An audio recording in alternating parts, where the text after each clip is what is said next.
welcome to tonight's Council meeting. Council acknowledges the Wadawurrung people as the traditional owners of the land, waterways and skies in which we meet today. We pay our respects to the elders past and present, and we acknowledge all Aboriginal and Torres Strait Islander people who are part of the Greater Geelong community today. This meeting is being broadcast on the internet, and the recording of the meeting will be published on Council's website. My name is Trent Sullivan, and I'm the Mayor for the City of Greater Geelong Council, and I will be chairing tonight's November Council meeting. I'd like to welcome everybody here to the Eastern Hub Community Centre, and a big hello to the community members who are watching this streaming online. As many of you would know, however, our state has been hit recently. It's been hit hard by terrible flooding in recent weeks. And while our region has not been as badly affected as some others, it has still been a tough time for many people across the municipality. I would like to take this opportunity to say that we stand with those in affected areas and are continuing to do everything that we can to help clean up the mess that the floods have created. I would also like to pay tribute to our dedicated staff who have been working tirelessly as they respond to the high volumes of requests for roads and drainage repairs. This is a challenging time, but I know that as a community we will overcome this. On a more positive note, earlier this month we celebrated the launch of our famous floating Christmas tree.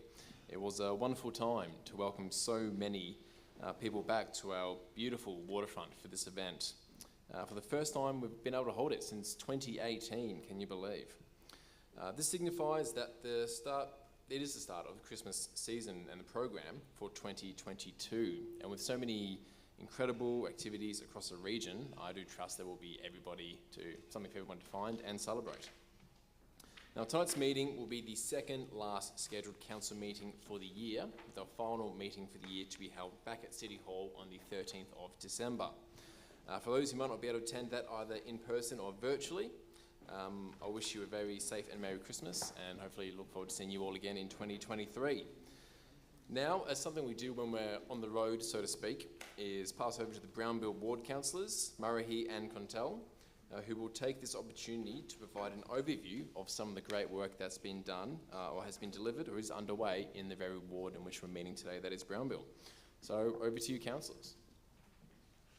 Thank you, Mr. Mayor. Yeah.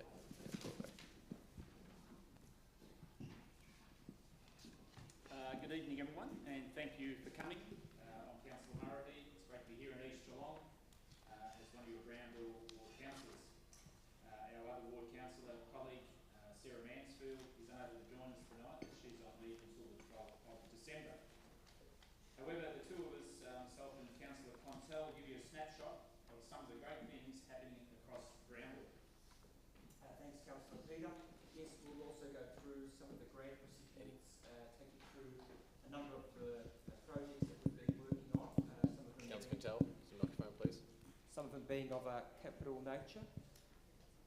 And also just give you a bit of an update on some of the works in progress throughout the ward.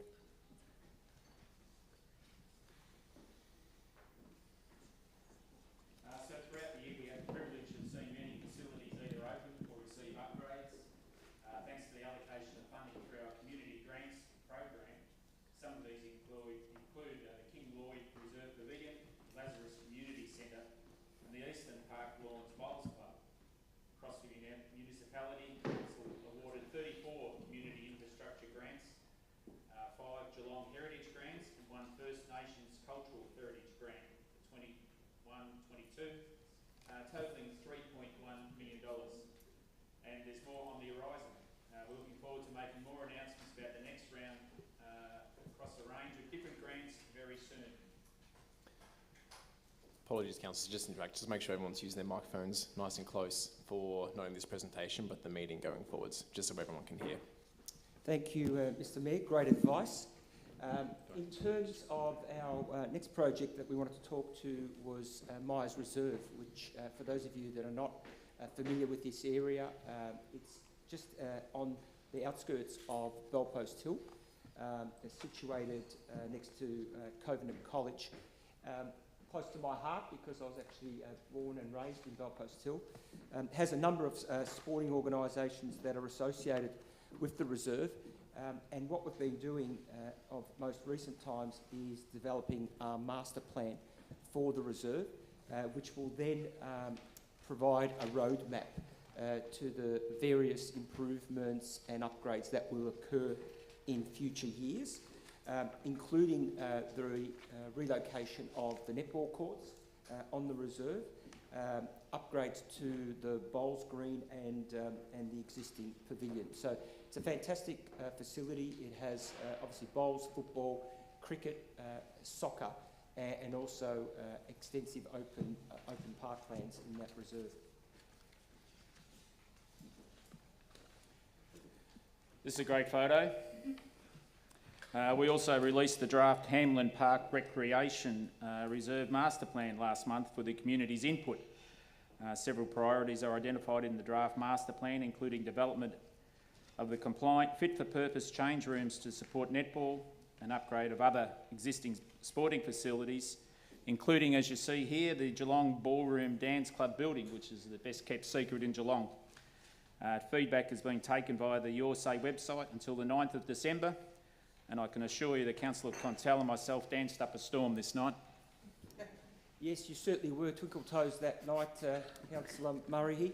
The next project that we wanted to talk to somewhat was the National War Museum, and Council have endorsed a 30-year vision of the National War Museum to extend its focus beyond just the wool, but also to capture the broader story of Geelong.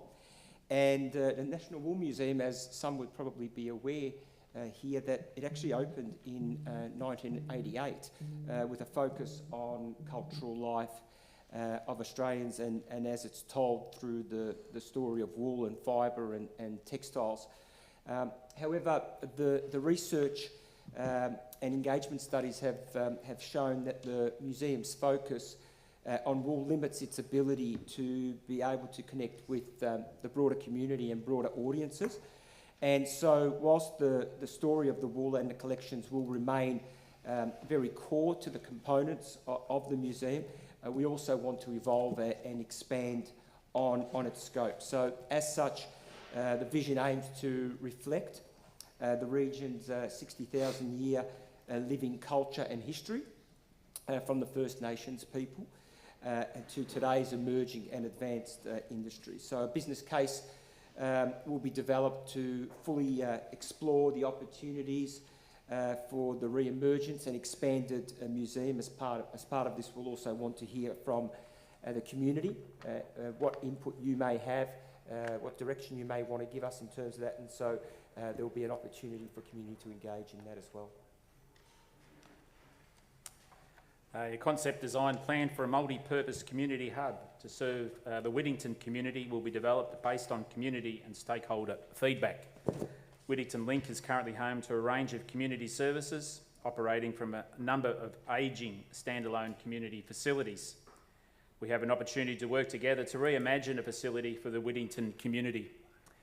We want to partner with stakeholders in the local community to develop a concept design for an integrated community hub to accommodate Bellarine Living and Learning Centre, being the neighbourhood house, Apollo Place preschool, Whittington City Learning and Care, youth programs, community activities, and create improved connection with the Whittington Primary School and the Whittington Link open space.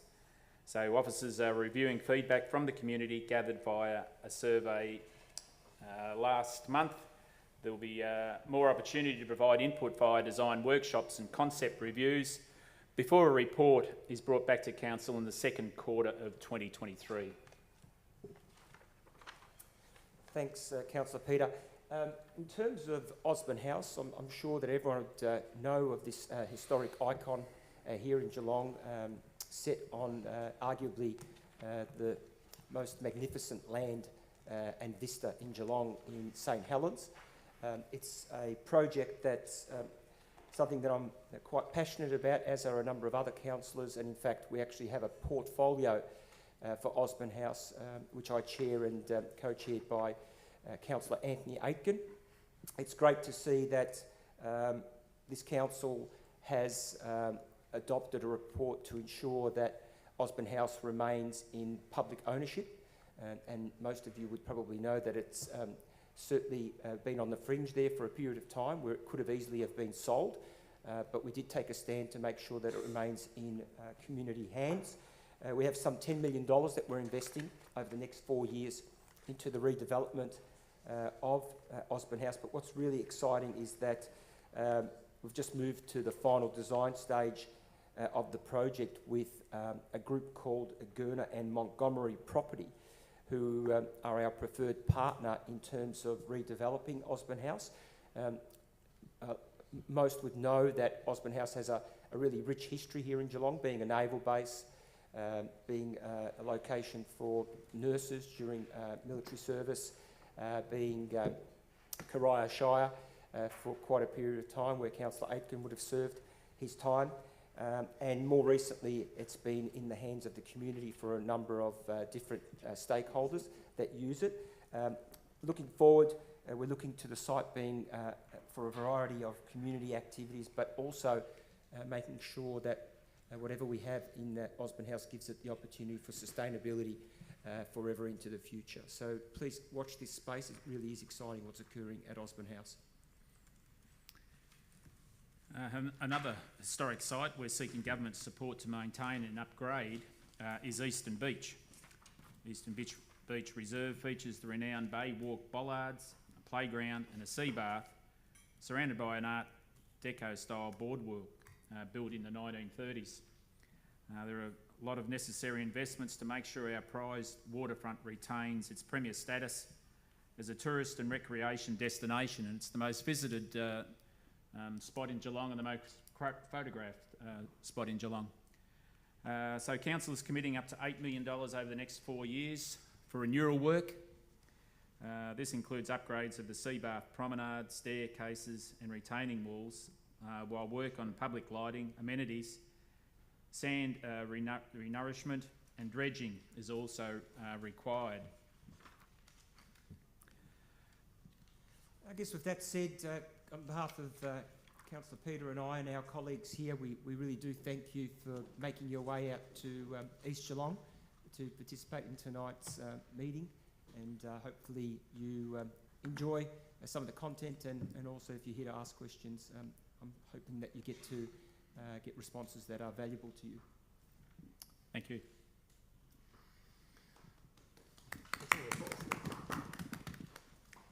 Excellent, very well done to our Brown Bill councillors who are here this evening.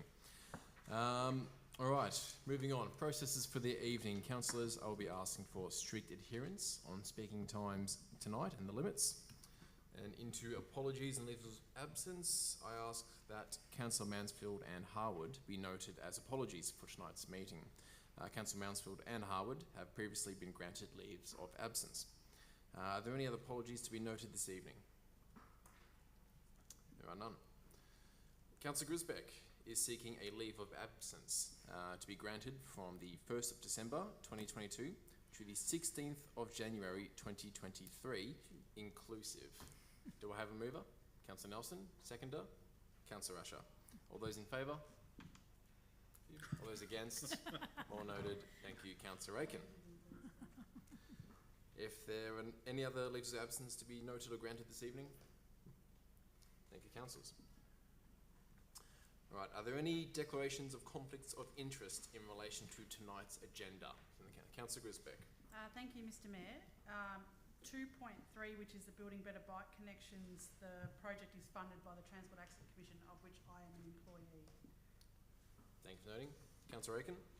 Item 2.8, I have a contractual relationship with the developer. Thank you. Mr Mayor, I've got two conflicts of interest. First one being 2.3, the Better Bike Connections. I have a conflict as a result of the contractor in the tender being a customer of the company of which I am a director.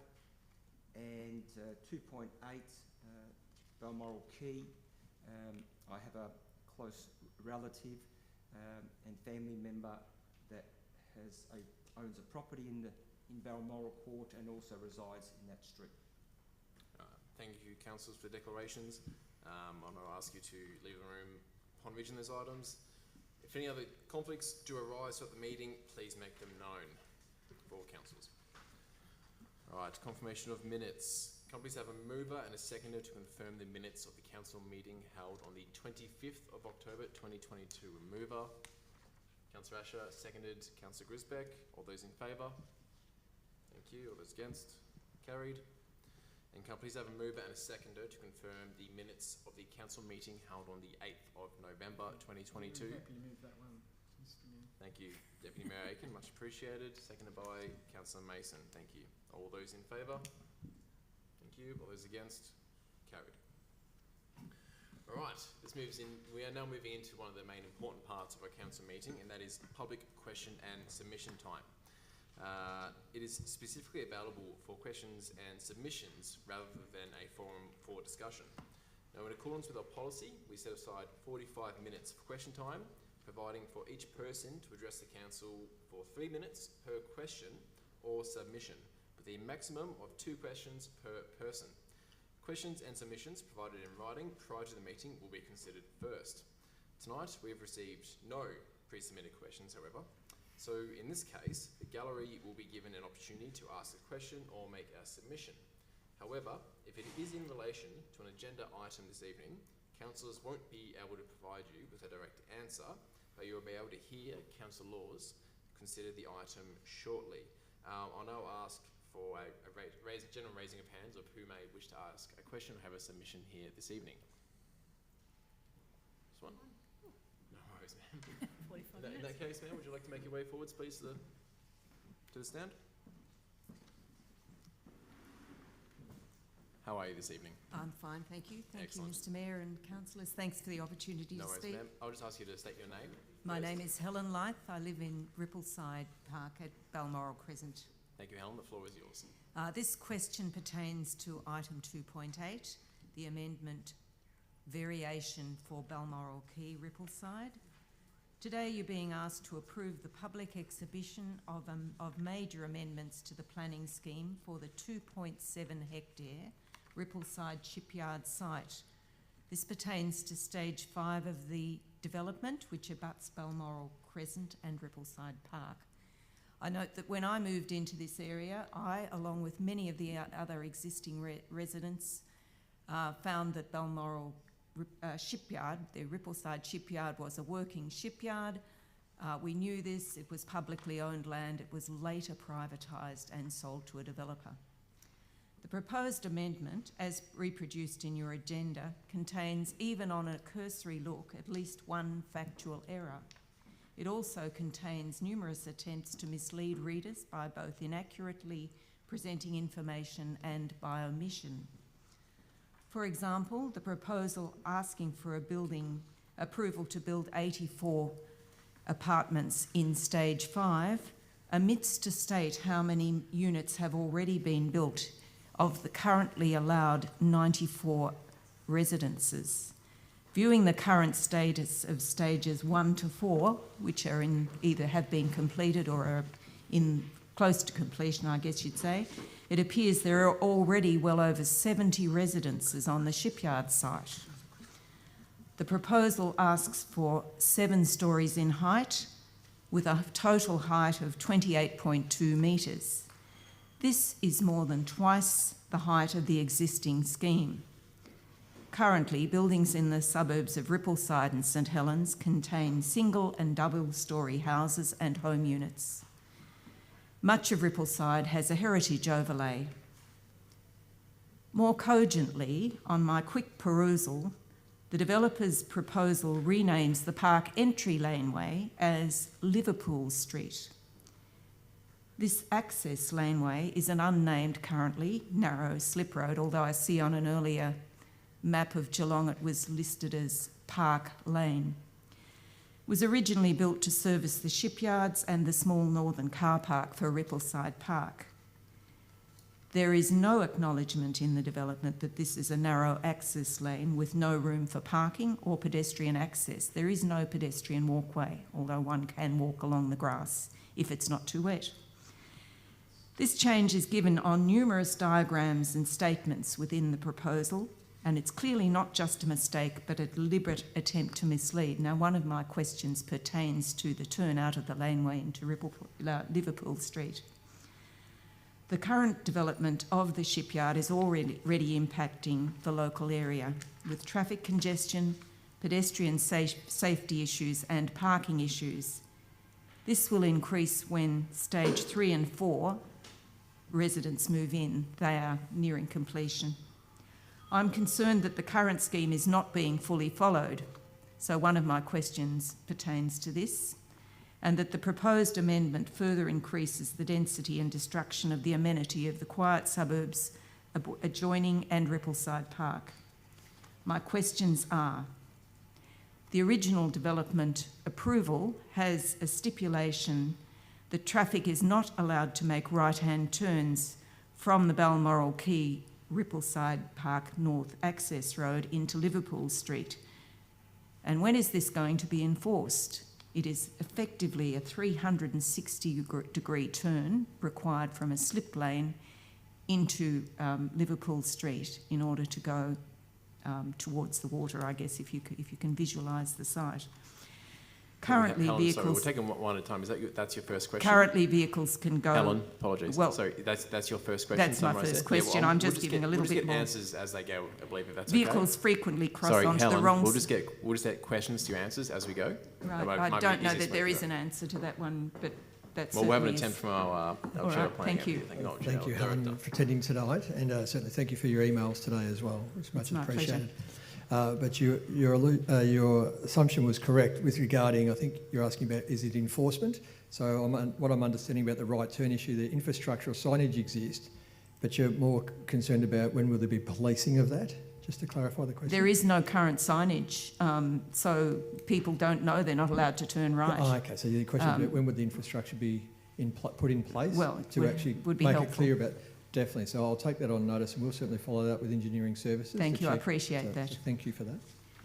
Now, the second question: what provision, if any, is proposed to widen this narrow laneway that accesses the quay? There are going to be, well, potentially 150 or 160 residences, all accessed or mostly accessed through this narrow laneway, which also services the park and the small car park attached to it, which is usually now filled with Balmoral Quay residents' cars. Okay. Gareth, is there a provision within the... I haven't finished the question yet. Second one? Sorry. Is there a provision within the privately owned development site to widen this road, and how would that impact on the 7-storey building proposed for stage 5? Alternately, does the council propose to allow a loss of land from Rippleside Park to widen the access road? Further, I think because of the issues with accuracy within the proposal, that I'd prefer you to defer the actual item until such errors can be corrected. Thank you. That's my question. Thank you. Is Gareth? there any answer to the second question? Thank you, Marion. Thanks, Helen, for the second question, which I'll take as about, is there any proposal to widen road into Rippleside Park? I'm not aware of any proposal to widen any road into Rippleside Park and use that public open space. Certainly I take your comments earlier around factual error. I would suggest not inclusion of current dwelling numbers versus what's proposed. I wouldn't suggest there's an error, but I guess I take your point as you believe it's an oversight that it should be included in the report. So I take that feedback. So thank you for that. Road widening aspect, was there any design proposal for road widening? Certainly as part of any consultation of council support for the amendment, traffic management assessments, etc., will be incorporated as part of that consultation process to allow the community to have an informed discussion and debate and to give feedback about implications from traffic from the proposal. Certainly part of the process. Thank you very much. Thank you, Helen.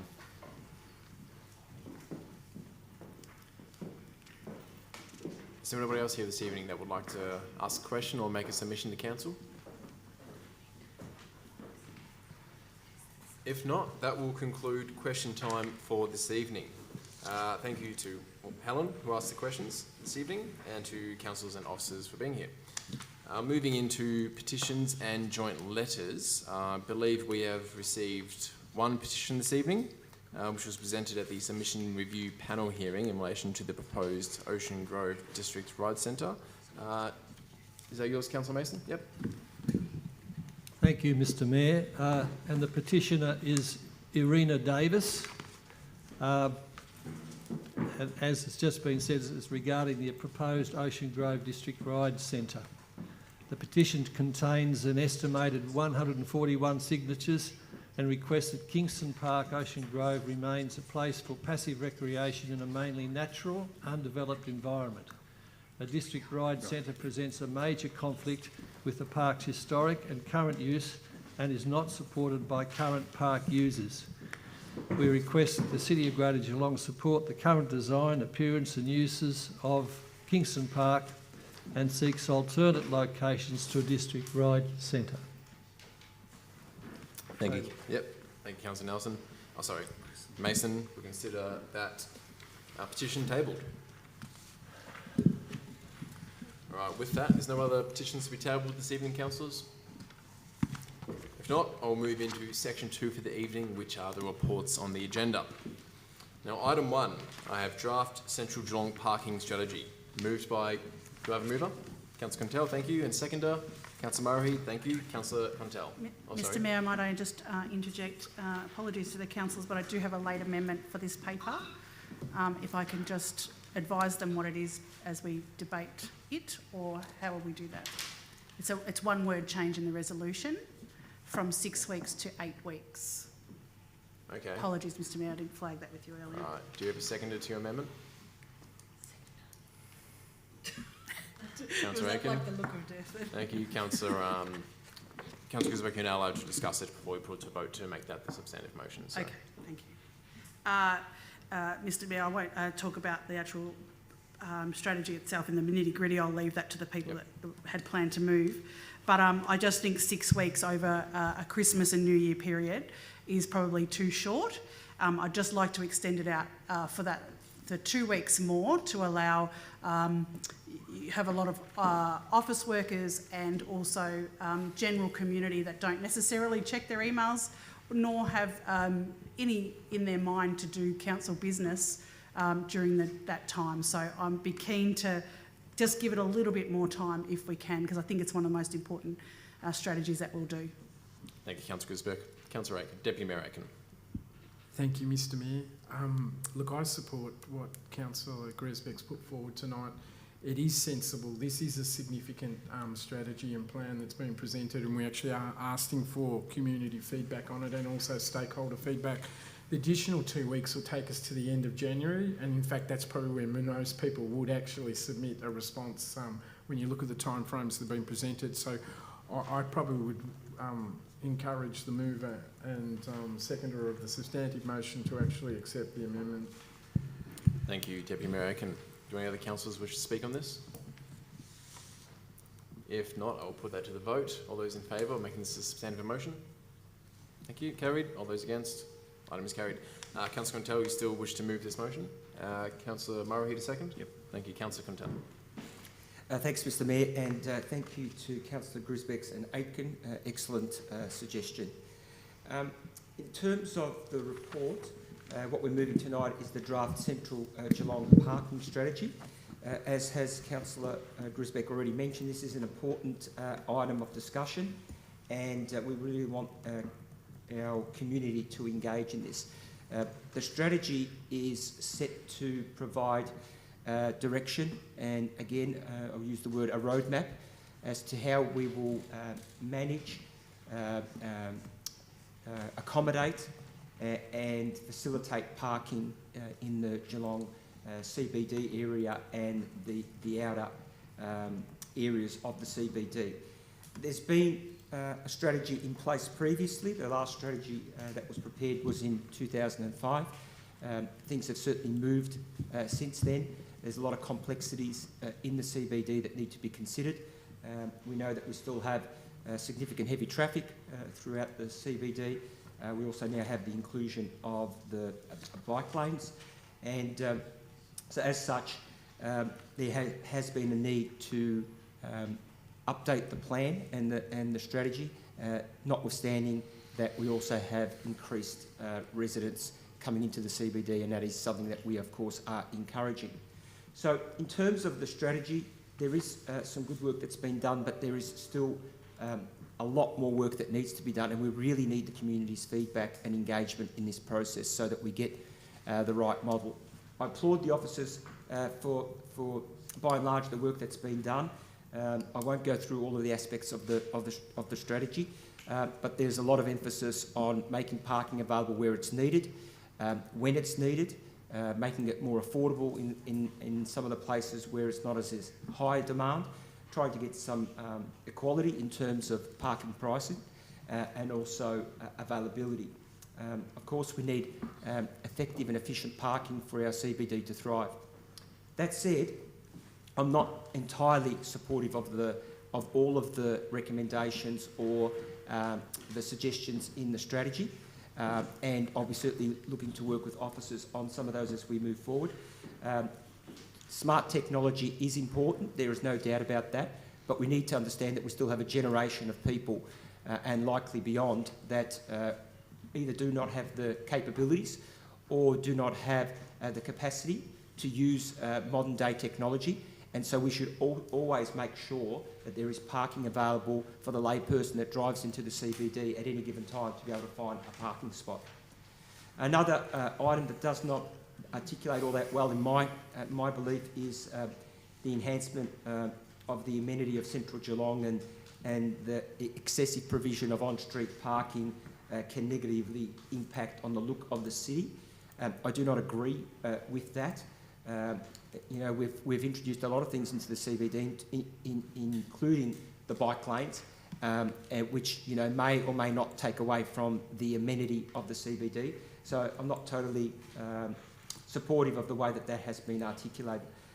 Another item, which is item 5 on page 22, I don't believe we've been strong enough or direct enough in terms of that, particularly when it comes to advocating to the state government, and this is where we suggest we need to advocate for greater investment in public transport. I absolutely agree with that. We need to get public transport right in the CBD for the CBD to function in all manner of ways, not only just parking, but the explanation that we have in there I feel is a bit ambiguous. It mentions nothing really about having the state government invest further in public transport. It really just talks about gathering data and looking at new technology. So I think we need to put a lot more work in that. So I really encourage the community and the public to read this document now that we will have more time to do that. If anyone wants to reach out to me personally to get further feedback on this strategy, I'd be more than happy to engage in this. And we did engage with a number of stakeholders and the community as we headed into this phase of the strategy, including talking to the healthcare sector and also the Central Geelong Business Reference Group. And some of the things that they have said to us is that we need to provide more multi-deck and off-street parking. I totally subscribe to that. I think that's very important, that we have facilities where people can park not only to shop and to socialise but to work. The civic car park and the decision that we made on selling that with the caveat of that becoming a multi-deck car park, I think will help us with that.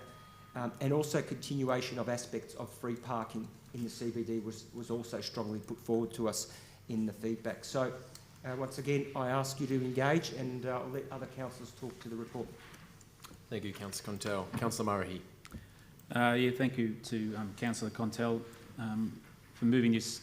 It's parking with this group of councillors, when it's mentioned, you sort of cringe a little bit, because if I think over the years, the amount of time we've discussed parking, I think if we had our time back, there'd be many hours we could get back in our lives if we hadn't discussed parking over the years.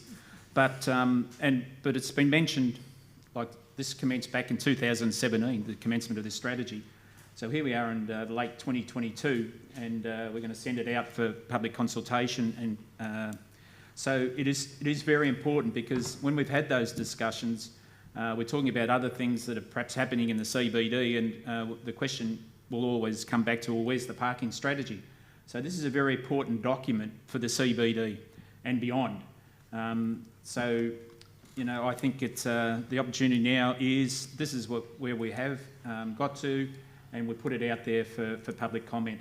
But it's certainly a new approach in parking.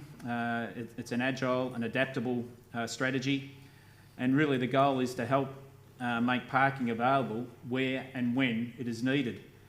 So there's been much consultation to date, 2,500 community members, as Councillor Contell has said, the healthcare, education, retail, commercial, hospitality sectors, and of course the reference group have all contributed to where this strategy is at the moment. And there's 6 proposed key strategy moves, precinct-based approach, which is dividing the city up into 6 sections, which is a new approach again, smart technologies, shared parking, being with new developments, exploration partnerships, being with the state or the private sector, great investment in public transport, which has been mentioned, and one I like as well is to reinvest some of that parking revenue back into where it's come from, so contributing to the landscapes perhaps within the CBD. It'll be evidence-based, which is great, so the implementation of this strategy will be delivered through the preparation of the parking precinct plans, which will be based on new data collected via the City Deal funded sensors embedded in parking spaces. So the data will be collected over a period of 12 months. So this is not something that it's going to happen overnight, but I think for Geelong it's progressive, it's a new approach, and I'm somewhat excited, perhaps not the right word when you mention parking, but the time has come for us to draw a line in the sand and say this is where we are. Let's put it out and see what comes back. And by tailoring pricing and time limits to the level of demand in different areas is a new approach, which will increase choice and availability of parking across central Geelong. So and the 8 weeks is right. It gives those that maybe still getting back into the new year a bit slow the opportunity. And I really encourage those groups to have a look at what this strategy provides and get some feedback on it. Thank you. Thank you, Councillor Murray. Do any other councillors wish to make comment on this? Councillor Grisbeck, please. Thank you, Mr Mayor, and thank you, Councillor Contell and Councillor Murray. I agree with most of the things that you have said. One of the things, I won't necessarily say whether I agree with the draft or not, because I think I'm going to leave that until we get the feedback back, and I encourage lots of people, not just City of Greater Geelong residents, but people who do come into the City of Greater Geelong either for work or pleasure, to also have a say in the parking strategy. I think the one thing that I do agree at this point in time, and I hope that the feedback says the same, is to advocate for greater investment in public transport. And, councillors and many people have heard Jerome Weiner, who's the CEO of the Com Games, talk, and I think we need to make sure that this parking strategy not only helps us with that particular event, but all major events within the city. Com Games is 4 years away, but this strategy I'm hoping will last a good 10 years. So things like that, things like we've got the Geelong Revival this weekend. Geelong is the place to be, but if you cannot find either a park or a public transport to get to and from the CBD, in my view, that hinders us being a great and clever and creative city. So I'll leave that to those, wait for the feedback, and thank you to the councillors on the extending the time. I think that's probably one of the most important things, is to hear from all sectors of the community on that. So as a worker in the CBD, I will be encouraging anyone I speak to have their say, because I think we want a fair process. Thank you, Mr Mayor. Thank you, Councillor Grisbeck. Well said. Deputy Mayor Aiken. Thank you, Mayor Sullivan. Look, I actually don't think this is necessarily a strategy. I think it's a framework about how we develop a strategy. And importantly, I think tonight rules a line in the sand for the Geelong community, because we're actually saying the city does love cars, and in fact we welcome cars. And what we want to do is develop a plan about how we actually integrate cars into the CBD of Geelong. And that's what this framework's actually talking about. And that's actually a significant change from what the community's been told over the last 5 to 7 years in Geelong. what this is doing is setting up a framework to actually say we're going to create precincts in Geelong to cater for the different parking needs that are required. What we do know is that cars aren't disappearing. Cars are changing and transforming to going from internal combustion engines to electric. So cars are still going to be around for the next 50 to 70 years, and it's how we actually embrace that in Geelong to make sure that we create the livability that we deserve in our community as well too. And I'm pleased that this precinct plan approach means that we finally might have a focused response to the hospital precinct. The hospital precinct has unique car parking needs, and it's not serviced under the models that we have now. I'm also pleased that we're actually experiencing a new type of car parking in Geelong now, and it started on the 28th of October, and it's actually the grey nomad parking from the Spirit of Tasmania, because what's happening, they're actually driving their four-wheel drive and their caravans into the CBD of Geelong. They actually want to have a look at our beautiful waterfront. So we do have to understand as a council group and as an influencer of parking that we actually have to respond to that type of parking that never existed before, or the need, but it certainly did after the 23rd of October, once the Spirit of Tasmania came to Geelong. I think that the pillars, I call them, there's 6 pillars. Councillor Gresbeck's touched on one of the most important ones is public transport. People probably don't associate that car parking and a future strategy development shouldn't embrace public transport. Well, yes, it should. And in fact, we do have to change the Geelong public transport model, which essentially is a bus, a bus, a bus. We actually have to look and challenge the Department of Transport and the state government to actually look at alternative transport and public transport options. And this document, if it is properly developed going forward, will actually put forward proposals like that. I also like the idea that we're actually saying it isn't just council's responsibility. I mean, in Geelong, it's quite fascinating. Everybody says it's council's fault for everything. And in fact, what this document talks about in terms of one of the pillars is that we want to look for partnership opportunities. And a good example of that, we have the Geelong railway station, which has 1 level of parking on it. That actually should be a major internode in terms of buses, car parking and cars, to actually attract people into the CBD of Geelong and make it a capacity that you can move from that facility. That will require a partnership approach with the state government. So if we can fulfil our aims in this framework, a strategy and an action plan will come back in years to come. It's not in this document now, but it will come back. And I think the most important thing is, as I said, this city does not hate cars, and this document proves that. Thank you, Deputy Mayor Aiken. Councillor Maloney, please. Thanks, Mayor Sullivan. Hi, everyone. I'd just like to state that I concur with the statements of Councillor Contell about the payments of the parking. There's a big push for smart cities, smart tech, sensors, and all the things that involve cashless payments. Now, there is a huge move towards shutting down banks and making sure that, you know, everything's digital, and that does exclude a whole sector of individuals who don't have the digital capacity to do it, or perhaps they're in a different demographic, they can't afford a phone. There's a whole bunch of things there I could get into, but maybe that's not for now. So I think that there's real potential for us to exclude people from the advantages of cash payments. I also want to state that I'm a little bit tired today, but I'm really tired of seeing this strategy document. The goal says it's availability, right at the top. It says we want availability. Now, us councillor group have been through this time and time again. We've heard that we have availability in the city. There are tons of parking. There's even free parking. Now, if I wanted to set a strategy that says I'm going to dye my hair red, then I've already won, haven't I? Because, you know, I'm just doing the same old thing and saying that I've won it.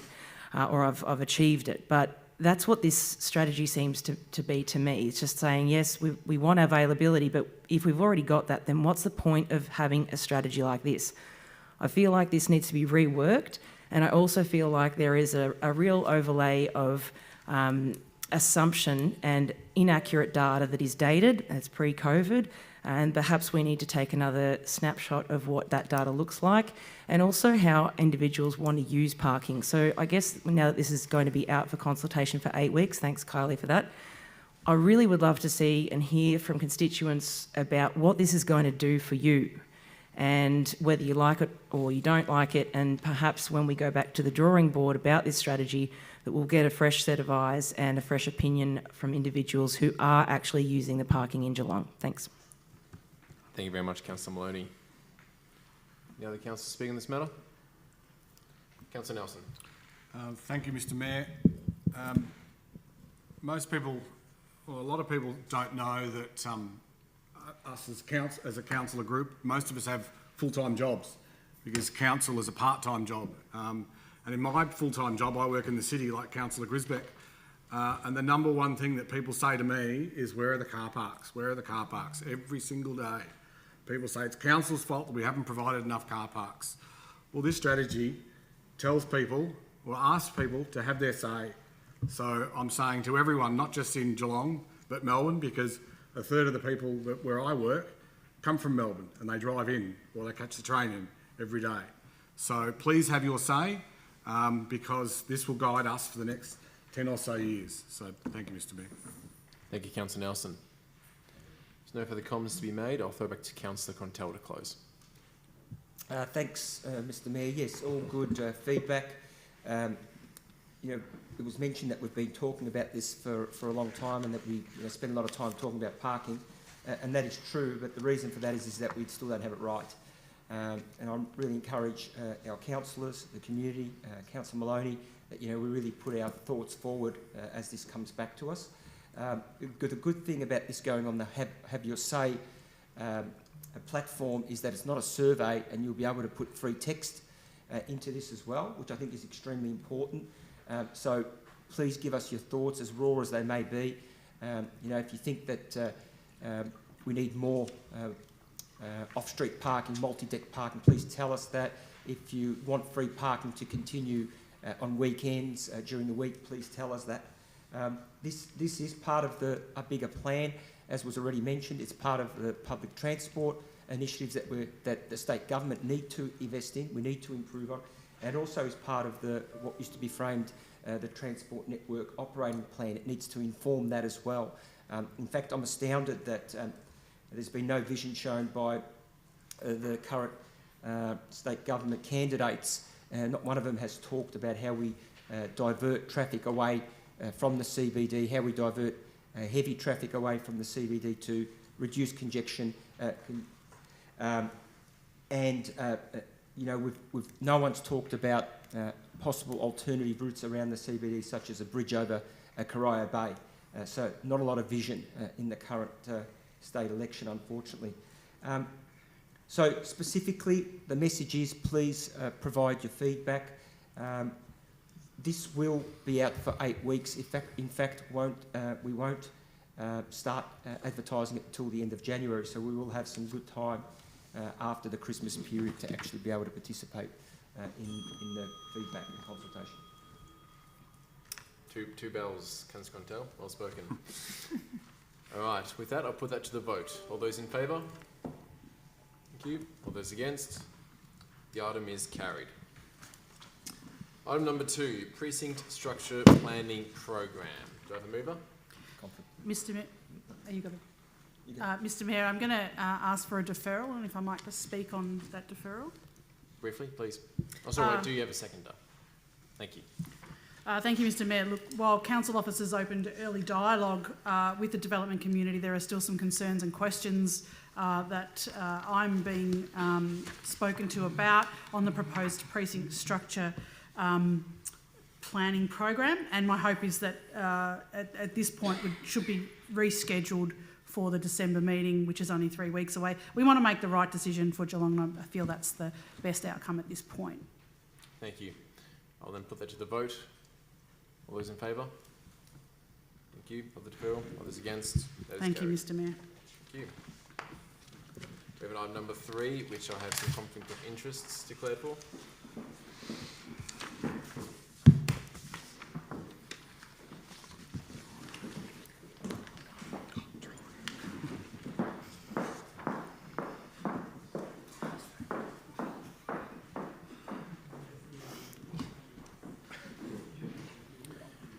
Right. Item number 3, tender T22000043, building better bike connections, stage 2 south. Do I have a mover? Councillor Maloney. A seconder? Councillor Murray. Mr Mayor, I'd like to foreshadow an alternate motion, please. Thank you. Do you have a seconder? Awesome. Thank you. Councillor Aiken. Can you speak to us briefly as to what you're foreshadowing, Councillor Nelson? Thank you. Foreshadowing an alternate motion, I hope it's up there, coming up there soon. The alternate motion is that Council A or 1, no, there it is, not award contract C22000043 for the BBBC Stage 2 South Project Option 2 and request the CEO to investigate a strategic review of the PBN, seeking assistance from the key stakeholders, including the Department of Transport, Regional Res Victoria and the TAC, and that review includes community engagement. Thank you very much, Councillor Nelson. You have foreshadowed that motion. To return back to the alternative, it's been moved by Councillor Maloney, seconded by Councillor Murray. Councillor Maloney, you have the right to speak if you wish. So do we want to vote on the alternative first, or? It's in you foreshadowed or you moved on? You foreshadowed. We have to Oh, vote. okay. So we have to go through the process of the first item, which we have before us. You don't have to speak if you wish not to, but you have the right to. Okay. So with respect to the building better bike connections, we've talked about this for a long, long time. I'm tired of that too. We've also engaged, particularly myself, Councillor Harwood and Councillor Nelson, with the Belmont traders and spoken to them en masse about this. And it is a bit of a tricky subject, especially when we talk about different options. This has been quite convoluted and confusing, and we've had many back and forths and planning about this. So I think that it's best that we proceed with the alternate motion. Thanks. Thank you. Councillor Murray? Yeah, I'm probably disappointed about where we're at with this, but I guess there's still light at the end of the tunnel. I'll say nothing further. Thank you, Councillor Murray. Do any of the councillors wish to speak on the original motion in front of us? So the process we're undertaking right now is we have the substantive motion. If this is lost, it then refers to the foreshadowed motion that Councillor Nelson has put up and it has been seconded. No one wishes to speak? Councillor Maloney, do you wish to close? Nothing further. Thank you. With that, I'll put this to the vote now. All those in favour? All those against? Thank you. The original motion is defeated. And now we go to the foreshadowed motion that Councillor Nelson raised, and that was seconded by Deputy Mayor Aiken, I believe. Yep. So, Councillor Nelson, you may open. Thank you, Mr Mayor. As Councillor Maloney rightly said, this has been going on for many years. Councillor Nelson, sorry if I can ask you to bring your microphone close to your face. Is that better? As Councillor Maloney rightly said, this has been going on for probably 4 years now. We sought community engagement and we had options 1, option 2A, 2B, 3, and there is a lot of angst in the community. Option 1 has been mooted by the traders, yet the community don't know what option 1 is. Officers have had conversations with the TAC and the Department of Transport, and they are supportive of us pausing this and having a strategic review of the principal bike network. I've just spotted a dog in the audience. And that's a good thing because, as we've seen in Melbourne, a review has been undertaken for the bike lanes across parts of Melbourne, because I want to make sure that when we build bike lanes, they're safe for riders, they're safe for drivers, and they're safe for pedestrians. I want them to be user-friendly. There's no point having bike lanes, certainly in this town, where they are at the point of they're so over-engineered, people don't use them, people complain about them, and then people make decisions on their own to ride outside the bike lanes, in and out of bike lanes, and then that makes that dangerous for everyone. I'm not sure which councillor said it, but yes, they are convoluted and they are confusing. They are as convoluted and confusing as the last 3.5 years of these options have been. And we need to set a strategic direction and get this right. This is our chance to put a pause on this, and that's why I put this alternate up, to make sure that we get the right bike lanes for our town. Thanks, Mr Mayor. Thank you, Councillor Nelson. Deputy Mayor Aiken. I reserve my right, Mr Mayor. Yeah. Thank you. Any other councillors who wish to speak on this item? Councillor Maloney? Thank you, Mayor Sullivan. I think that given the convoluted nature of this and the consultation that we've had, the fact that the option 1 that was discussed with the traders wasn't presented on the website, there was a whole bunch of missing links in the consultation with community. It's caused a lot of community angst and frustration, and rightly so. If people don't know what they're going to get from us, then how are they expected to support it and respond in an accurate way that fits the, I guess, their understanding of this project. So I'm really looking forward to a review, because we've had some feedback from seasoned riders and neophytes as well, saying that the first step implementation of this wasn't great, and I feel like if something is implemented and it's broken, perhaps we need to revisit that and look at it again. So I'm very keen to do this, because once we do something, it's hard to undo, and I really appreciate that the TAC have attempted to communicate with us and negotiating the best method or the safest method. But given that we have had some significant feedback about incidences of safety, near misses, or near hits, I think it is, because if you have a near miss, then you probably hit. Yeah, you know what I mean. So we really don't want that to happen in our community, and I really like their campaign of 0. We don't want any injuries whatsoever. So looking forward to a review that's thorough and also engages the community in a correct manner. Thank you. Thank you, Councillor Maloney. There's no further councillor comment. Councillor Murray. Thank you, Mr Mayor. Look, as I said before, I was disappointed where we're at with this, and I'll express my frustration with where we're at. It's been a mess, I guess, my view on it, and I really don't think the Department of Transport have helped at all in relation to this. In fact, I think they've contributed to the mess. So hopefully, when we're seeking assistance from key stakeholders, and the DOT being one of them, that they can be positive about this and perhaps help the council in going forward with these bike lanes. I just want to look. I mean, we know some of us don't like bike lanes, some of us do. I'm one of the ones that do. I don't think they're convoluting or confusing. Certainly, if you ride one once, you then know and you're comfortable and confident next time you ride it. That's just a personal point of view.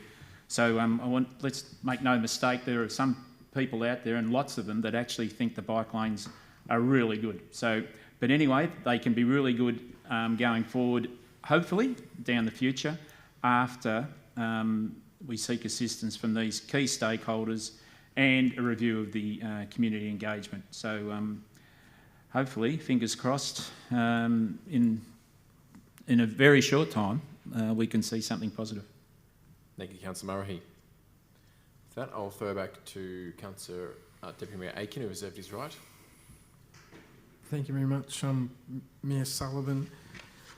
Look, it's actually a tough decision, because the reality is all of us actually support the principle of active bike transport.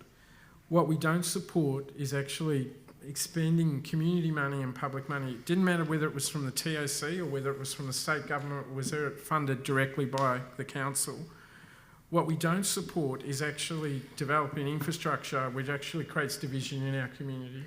And what every single protected bike lane project that's actually been presented in Geelong hasn't actually been undertaken on a strategic basis. It's actually done on an individual basis for a particular transport route. And High Street probably is the best example of that. The council group preferred to probably support option 1, because that's what our local ward councillors had actually been negotiating with the community. They actually wanted to, the traders weren't absolutely signed off on it, but they were prepared to live with option 1. However, the Department of Transport made it quite clear to us that they didn't support option 1. And then we had Regional Roads Victoria that had their objectives as well too, that they were trying to achieve out of the development of High Street bike lanes. And what we were left with was that a proposal where we had no winners and losers, we actually had losers and losers. And it is appropriate for us to actually understand that we need to take ourselves back out of the mire that's actually occurred on these issues and actually look at it from a strategic viewpoint. And the best way we can do that is to actually work with the most important stakeholders in active bike lanes across the whole of Geelong. They are the Department of Transport, Regional Roads Victoria, TAC, and the community that actually lives in those areas, and the community that is strongly passionate about bike movements as well too. And I think what my only regret is we should have done this 12 to 2 years ago. We shouldn't have had the animosity and the concern and the frustrations that's happened with this particular tender. We actually probably should have done this process 2 years ago. Thank you, Deputy Mayor Aiken. I'll now go to Councillor Nelson to close. Thank you, Mr. Mayor. Yeah, this is a good opportunity for us to reset and make sure that we get this right for the people of Geelong. As I said before, not just for the cyclists, but for every road user, because it's not just about cyclists, it's not just about drivers. It's about cyclists, drivers, pedestrians, passengers in buses. It's about everyone.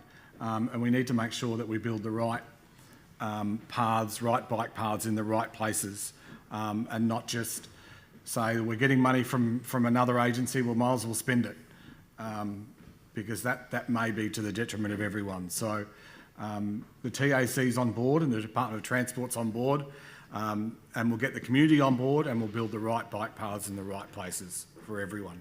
Thanks, Mr. Mayor. Thank you, Councillor Nelson. With that, I'll put this foreshadowed alternative motion to the vote. All those in favour? Thank you. All those against? That item is carried. And I request Councillor Contell and Councillor Grisbeck rejoin us.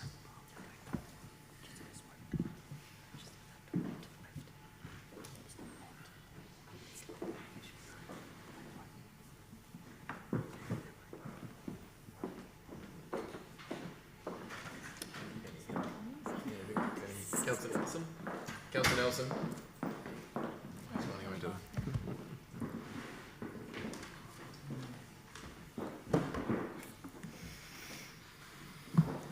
Alright, we'll now proceed with item 4 on the agenda, Ocean Grove District Ride Centre. Do I have a mover? Councillor Asher, thank you. And a seconder? Councillor Mason. Thank you. Councillor Asher. Thank you, Mr. Mayor. Now, this recommendation is a response to the work of our officers and our Bellarine councillors, notably our Mayor, Trent Sullivan, and the community as well, in making sure that we define what is needed by bike users and where it's located.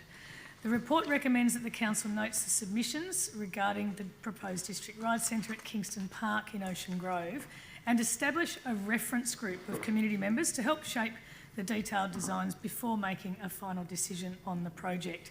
Now, the proposed bike park or ride centre would feature dirt jumps, an asphalt pump track and a skills trail, and it's been proposed as an alternative to the many makeshift jumps that were created by local bike riders, particularly during the COVID pandemic.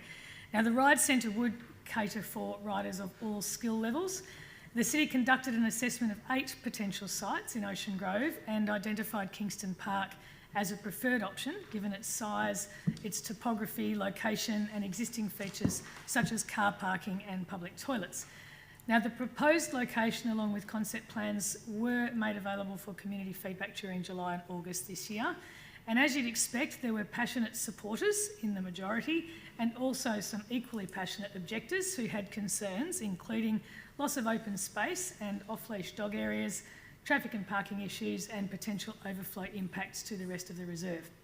Now, we did hold a submissions review panel of councillors on the 12th of October to hear these objections, and in recognition of both the general support for the location but also the concerns raised by the objectors, this report recommends that the Council notes that Kingston Park remains the preferred location, but that we endorse the formation of a community reference group to assist in the detailed design. And I think the devil really is in the detail with this one. I'll leave it for now for my colleagues to discuss further and come back in the close. So thank you. Thank you, Councillor Asher. Councillor Mason. Thank you, Mayor Sullivan, and I support Councillor Asher's comments. I grew up on the Bellarine, Queenscliff, Lonnie, Ocean Grove was my adventure playground. Me and my mates used to ride our bikes through all of the bush tracks and the country roads. We rode our horses from Lonnie to Colandina. Colandina were bare paddocks in those days. Through the dunes and along the beach.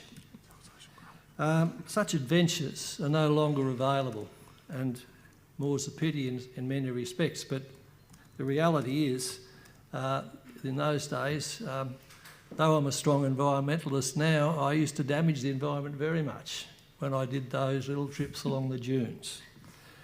And so we nowadays have limited space, very much limited space, which must be shared. Children, boys and girls, need alternative challenges, adventures and opportunities to take calculated risks, challenges safely available to all. And one other challenge we all have is to fairly share the increasingly limited space available. And this we need to be aware of, that the officers and ward councillors have undertaken a thorough investigation of the available space. They've undertaken the community consultation where there is also a clear majority support for the Kingston Reserve. Nevertheless, further work will be undertaken on how best to serve the needs of all. And so a community reference group, as Councillor Asher mentioned, will now be set up to assist in detailed design. And as in any healthy democracy, the needs of all must be considered before a final decision is made. Thank you. Thank you, Councillor Mason. Any other councillors wish to comment? Councillor Grisbeck. Thank you, Mr Mayor. As both councillors have said, there was a open submissions review panel in which we heard the fors and againsts.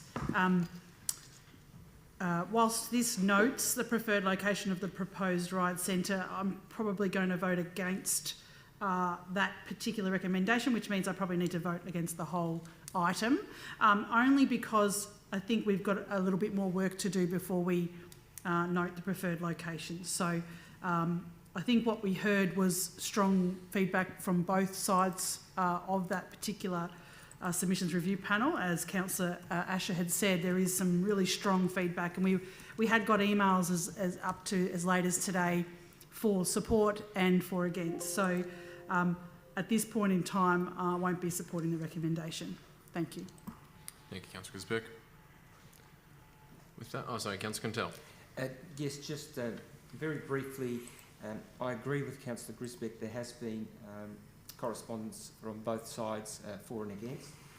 However, I do respect the knowledge and the know-how and also the mood of the community that the ward councillors bring to us, and I'd suggest if the ward councillors are supportive of this, then the remainder of the group should be likewise. Thank you, Councillor Contell. With that, I'll throw back to Councillor Asher to close. Thank you, Mr Mayor. Now, it's always tough because everybody's opinion is valid, and there were very many strong and well-made points on both sides. And look, there's no question that a bike facility would be amazing for Ocean Grove, particularly for the younger people of the whole region. A final decision on this project and its location would be made once a further report is received by August 2023. Now, that does seem like a long time away, but the aim would be for the detailed design process to really help understand how the matters raised by those with concerns are addressed. So it's not a final decision, this is about actually making it work.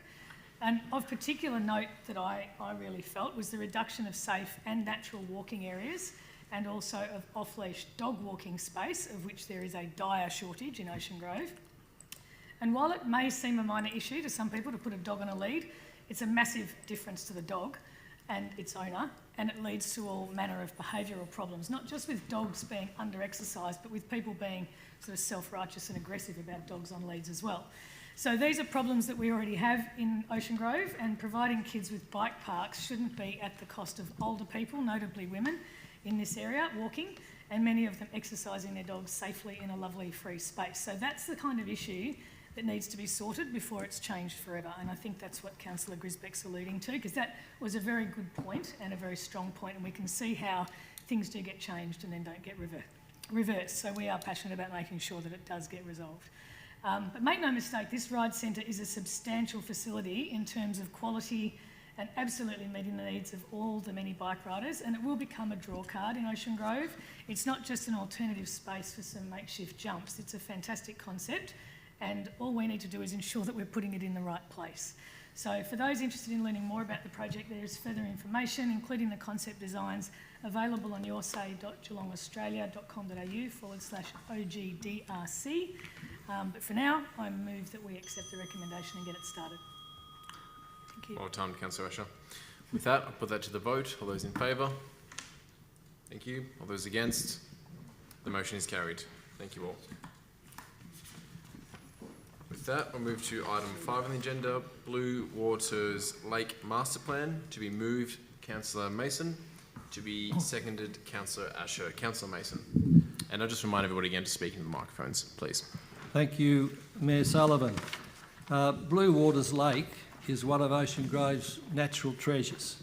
I'm so pleased that substantial community consultation has shown that there is overwhelming support for the city to maintain and preserve these natural values, address water quality issues and upgrade the surrounding path to permit all-season access. And the natural values abound. Tall marsh species such as kumbungi, clubrush, reed and sedge wetlands provide habitat for rare and endangered bird life. There are remnants of grassy woodland, including lightwood, golden wattle, coast beard heath, with understories of kangaroo grass and wallaby grass, bower spinach, seaberry saltbush and kidney weed. There's also scattered planted mature indigenous trees, including red gums and swamp gums, which provide habitat for possums and many birds. Ongoing management and improvements will be necessary, and the master plan addresses these issues comprehensively.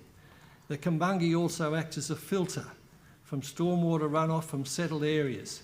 This filter gains sediment and pollutants over time and must be cleared every 15 years or so, and after that clearing will naturally recover. Introduced willows whose leaves fall each winter add to the rotting organic matter and oxygen loss in the water and will be slowly removed over time.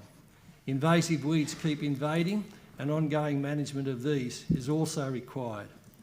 Community amenity will be improved, more seating will be provided around the lake, and access, with dogs on lead, remains a high priority for the community, including improving the path through the reserve. Meanwhile, the plan has many positive implications. It prioritises actions to improve and protect the ecological amenity and values of Blue Water Lake. So I commend the good work done by the officers and community in ensuring this treasure will remain as an environmental and community amenity, supporting well-being far into the future. Thank you, Councillor Mason. Councillor Asher. Thank you, Mr Mayor, and well spoken, Councillor Mason. You can always rely on Councillor Mason to know the names of all the various plants. Look, Blue Waters Lake Reserve is essentially a drain, but it's also become a unique wetland habitat in Old Ocean Grove, and I'm one of hundreds, if not thousands, of locals who run around it, take my dog there, walk, admire the bird life, and witness the ebb and flow of life and water levels over time. I remember when there was islands in Blue Waters Lake back in the 2000s and the drought we had. I just want to make special mention at this point to Ned, the resident duck, who very sadly fell victim only a few weeks ago to an unknown evening predator. And that was very sad. We should never know if it was a cat, a dog or a fox. But Ned will certainly be sorely missed by all the residents who had grown to love his rather ugly mug. So Vale, rest in peace, Ned.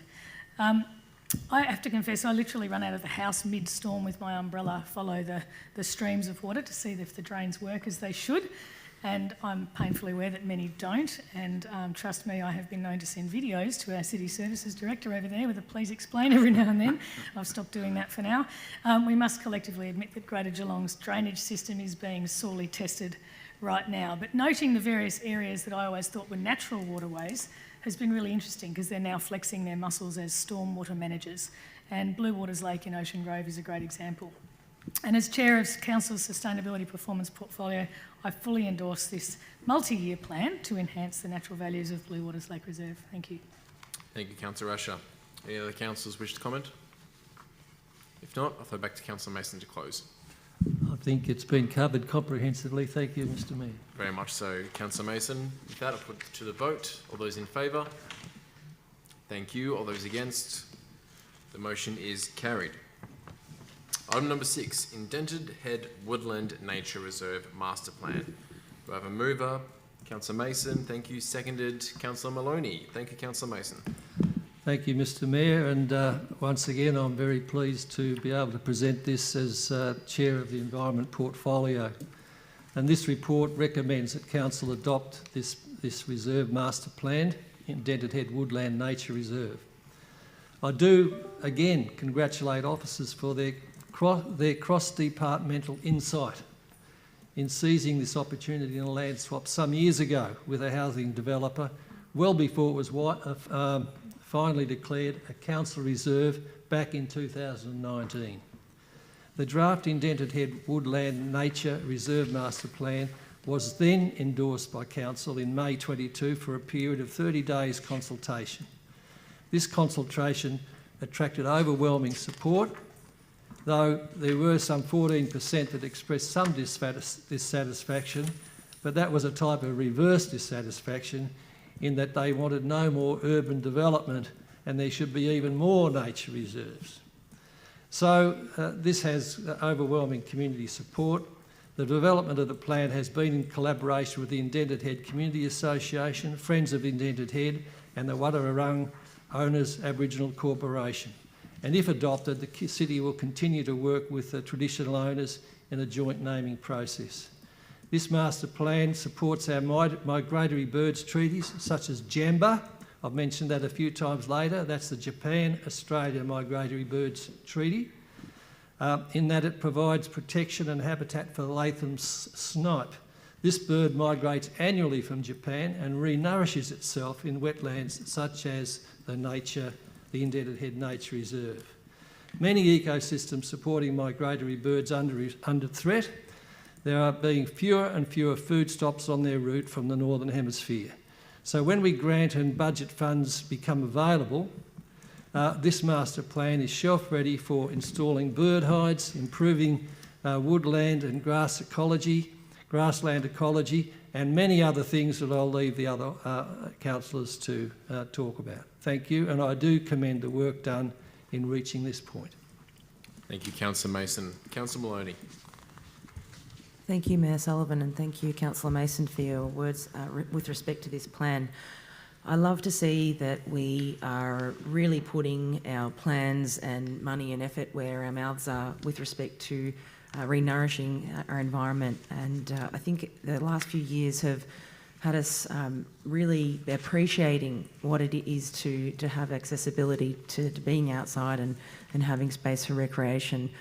This plan is one that I also commend, given that it's improving the accessibility for everyone to come along and enjoy nature. Sometimes we might get a little bit, perhaps maybe we get a little bit untoward, or maybe we don't really appreciate the lovely natural environment and surrounds that we have. And when we put something like a walking path, some seating plan, some infrastructure, a boardwalk, we make it accessible for people who have different abilities. We make it a space where we can go when it is a bit wet or windy and we don't get muddy and have to wear gumboots. We have grassy sitting areas where people might like to come chill out and really unwind from the busyness of what it is to be, working 9 to 5 and all of that. So when we're installing things like picnic areas and other types of furniture, it really encourages people to get amongst nature, which I love. I think that this plan will also help young children to embrace the natural grassland ecology and see some of the cool things that we have to offer in our natural environment around Geelong. And I really support that this plan is going to not only enhance that, but revegetate to a point where we can see these beautiful birds hanging out and having fun, and I'm hopefully encouraging more of our population to do a bit of watching. Thanks very much. Thank you, Councillor Maloney. Any other councillors wish to make comment? If not, I'll throw it back to Councillor Mason to close. I think it's all been said, Mr Mayor, other than I note as well that it is planned to have a Trust for Nature covenant enacted as soon as possible, and I think that's a grand gesture as well. I commend the motion. Thank you. Thank you, Councillor Mason. Put that to the vote. All those in favour? Thank you. All those against? The item is carried. Item 7 on the agenda this evening, Golf Facilities Strategy. Moved by Councillor Grisbeck, seconded by Councillor Aiken. Councillor Grisbeck. Thank you, Mr Mayor. One of my favourite topics is golf, so I was pleased to be able to move this item tonight. This is actually endorsing a strategy which was presented back to Council in 2019. At that point in time, it wasn't adopted. This strategy was suggested back in 2019 2 resolutions. One was to endorse the officers to negotiate rental agreements for East Geelong and Clifton Springs, to address the inequality around other leased courses, review the rates. It also noted that Queen's Park and Lara Golf Clubs have requested additional time to do their responses in relation to this strategy. And these 2 actions have already been completed despite this strategy not being in place, but the work has already been done. The strategy proposes that we put in an alternative management model for 3 of the council-owned courses that are still under our operation or partial operation. Bellarine Par 3, which is currently maintained and operated by the city. Lara Golf Course in the same situation. And Queen's Park Golf Course is maintained by the city and operated by the Queen's Park Golf Club. So this strategy basically recommends that we would get out of the direct operation of golf facilities in the region. The strategy was developed in consultation with many stakeholders, including golf club committees, all the other golf facilities in the G21 region, Golf Australia, service contractors, members, casual users and other local community. It also implements, the strategy implemented and directs that the city will exit out, as I said, of direct operation, but it will long lease 7 of the golf facilities out to the clubs or to private contractors. I think this puts us in a financially stable position as the city to deliver the benefit by which golf clubs provide the community, but also allow for investment into all of the upgrades of these facilities. As we know, especially during COVID, golf was a sport that you usually play either on your own or with a couple of people. It's not a huge group sport, so it's something that a lot of people enjoy in the city of Greater Geelong and the surrounds. So I think this model, this strategy, needs to be adopted, and we note there is a confidential item this afternoon on our agenda is to talk about those such leases, etc., that will be put before us. Obviously that's in confidence because of the contractual nature of those particular things, but I would just say I endorse the adoption of this golf facility strategy, Mr Mayor. Thank you, Councillor Grisbeck. Councillor Aiken. Thank you very much, Mr Mayor Sullivan. Look, I think Councillor Grisbeck's actually spoken very well. I think Councillor Grisbeck has actually spoken very well on the issue. For those watching at home, when Councillor Grisbeck said she really enjoys golf, she was actually being sarcastic. What Councillor Grisbeck really loves is to see her community flourish and benefit. And certainly the Lara Golf Club, we want to give them the best chance they can do to flourish. And what has been missing in our golf facilities is that entrepreneurial spirit, and certainly this strategy gives the capacity for that to actually occur. And I know Councillor Grisbeck and I have been involved in a lot of the discussions and negotiations with the Lara Golf Course and Club since July 2019, and we're pleased with the outcome that we appear to be landing on. The only other thing I talk about is that this strategy actually talks about us getting out of management of Bellarine Par 3. There's a really unique opportunity there for a commercial and entrepreneurial person to come forward and put forward a entertainment and mini golf type facility at that site location. And I really encourage those people who are investors and want to look for a new hospitality and tourism opportunity. Well, there really is one with the Bellarine Par 3 area. It is in a central Geelong located area. It has the capacity that an entrepreneur could actually turn into a very good facility, which furthers the visitor experience that we have in Geelong. So I hope when we do go out to market to see what comes forward, that we do use our selling skills to try to encourage that to come forward. In terms of Queen's Park, we actually are talking about going out to market with Queen's Park as well too, but Queen's Park is a different type of offer in terms of the golf community. Certainly I wouldn't be encouraging mini golf or hospitality-based override on that open space. I would be encouraging the traditional usage that we have seen for the last 50 to 60 years as a public golf course. Thank you, Deputy Mayor Aiken. Councillors, comment? Councillor Nelson, please. Thank you, Mr Mayor. While I agree with Councillor Aiken with regard to Bellarine, I think it's a great opportunity for Bellarine to be a driving range, a putt-putt, certainly something similar to what is going on down at Kerr Lewis. I know that there was a lot of angst with members down there when the present owners bought the place and we're going to spend a lot of money on irrigation because it was never going to rain again. Well, it did rain again, as we've all seen, but they fixed the irrigation down there. They've fixed the clubhouse. They've built a brand new driving range. They've even got putt-putt with snakes, which is a really good facility down there. And yes, Bellarine would be that. It could be that with the right investment, but I don't think Queen's Park is that. I think the strategy to get out of golf in Geelong is wrong. I think for an extra $3.50 per round would make Queen's Park viable. I read in the paper today, and it goes to show you can't read it, you can't trust everything you read in the paper. We've already spent $1 million on the irrigation project already for Queen's Park. I've also managed to convince my fellow councillors that we're putting another $3 million in for the clubhouse. That's already gone through the budget. So we're going to be upgrading the clubhouse and then getting rid of it. That doesn't sound clever or creative. It just sounds like we're trying to get out of something that we just want to get rid of.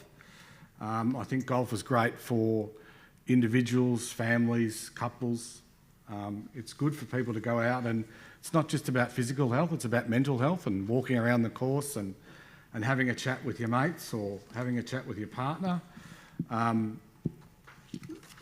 getting out of golf for $3.50 a round just doesn't sound right to me. It says in the report that stakeholders were engaged. I think stakeholders were told. No one has ever come up to me and said, that's a great thing we're getting out of golf.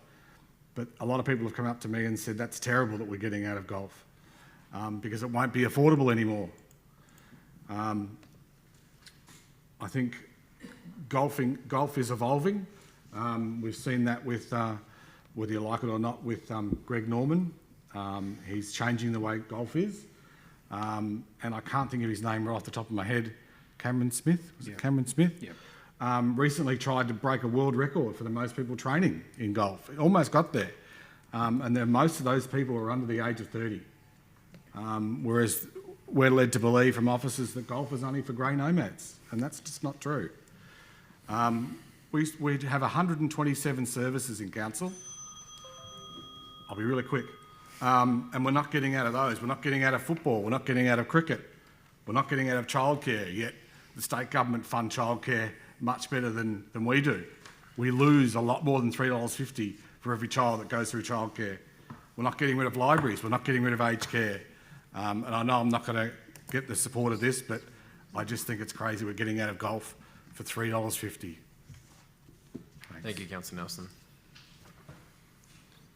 Anyone else like to speak on this item? Councillor Murray. Yeah, look, I'm very supportive of this strategy. It was presented to us in July 2019 when there was 2 resolutions, and I really want to thank the officers that have been involved in this. Thank them for their work, their patience. It certainly would have taken some time. We had obviously the COVID years involved in that. There's the changing of committees from perhaps most of these golf clubs at the courses. But I think this is a good strategic move, and I think it really creates great opportunities for these courses.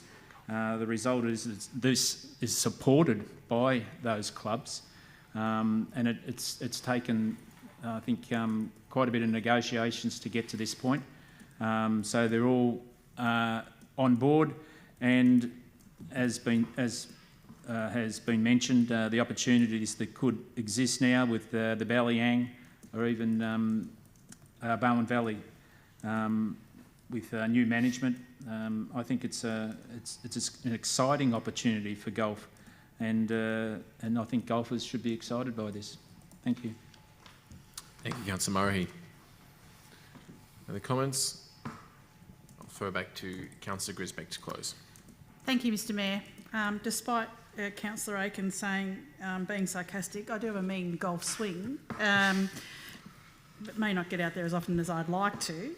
Look, this strategy is about changing the management model of golf for run facilities. It's not, the city is not getting out of golf. We're not selling the golf courses. We are keeping those within the city's ownership. It is just that the management of these golf courses will be leased, could be leased out. And clubs, as Councillor Murray had said, clubs are pretty passionate. They want to be able to do these, run these themselves, and they think, frankly, that they could do a better job. So I think that we give that a go. And look, in relation to Councillor Nelson's, service reviews are something that I think we haven't gone quick enough on to actually just review whether we should be in services at all. And I think things like childcare, we do have a hybrid model of childcare across the city, both city-run and private-run. So I think that's something we'll speak to the new CEO about when we get them on board. Thank you, Mr Mayor. I have no further comment. Thank you, Councillor Grisbeck. With that, I'll put it to the vote. All those in favour? Thank you. All those against? The motion is carried with 1 vote. Thank you. Councillor Nelson. Right, I have some declarations of interest for item 8.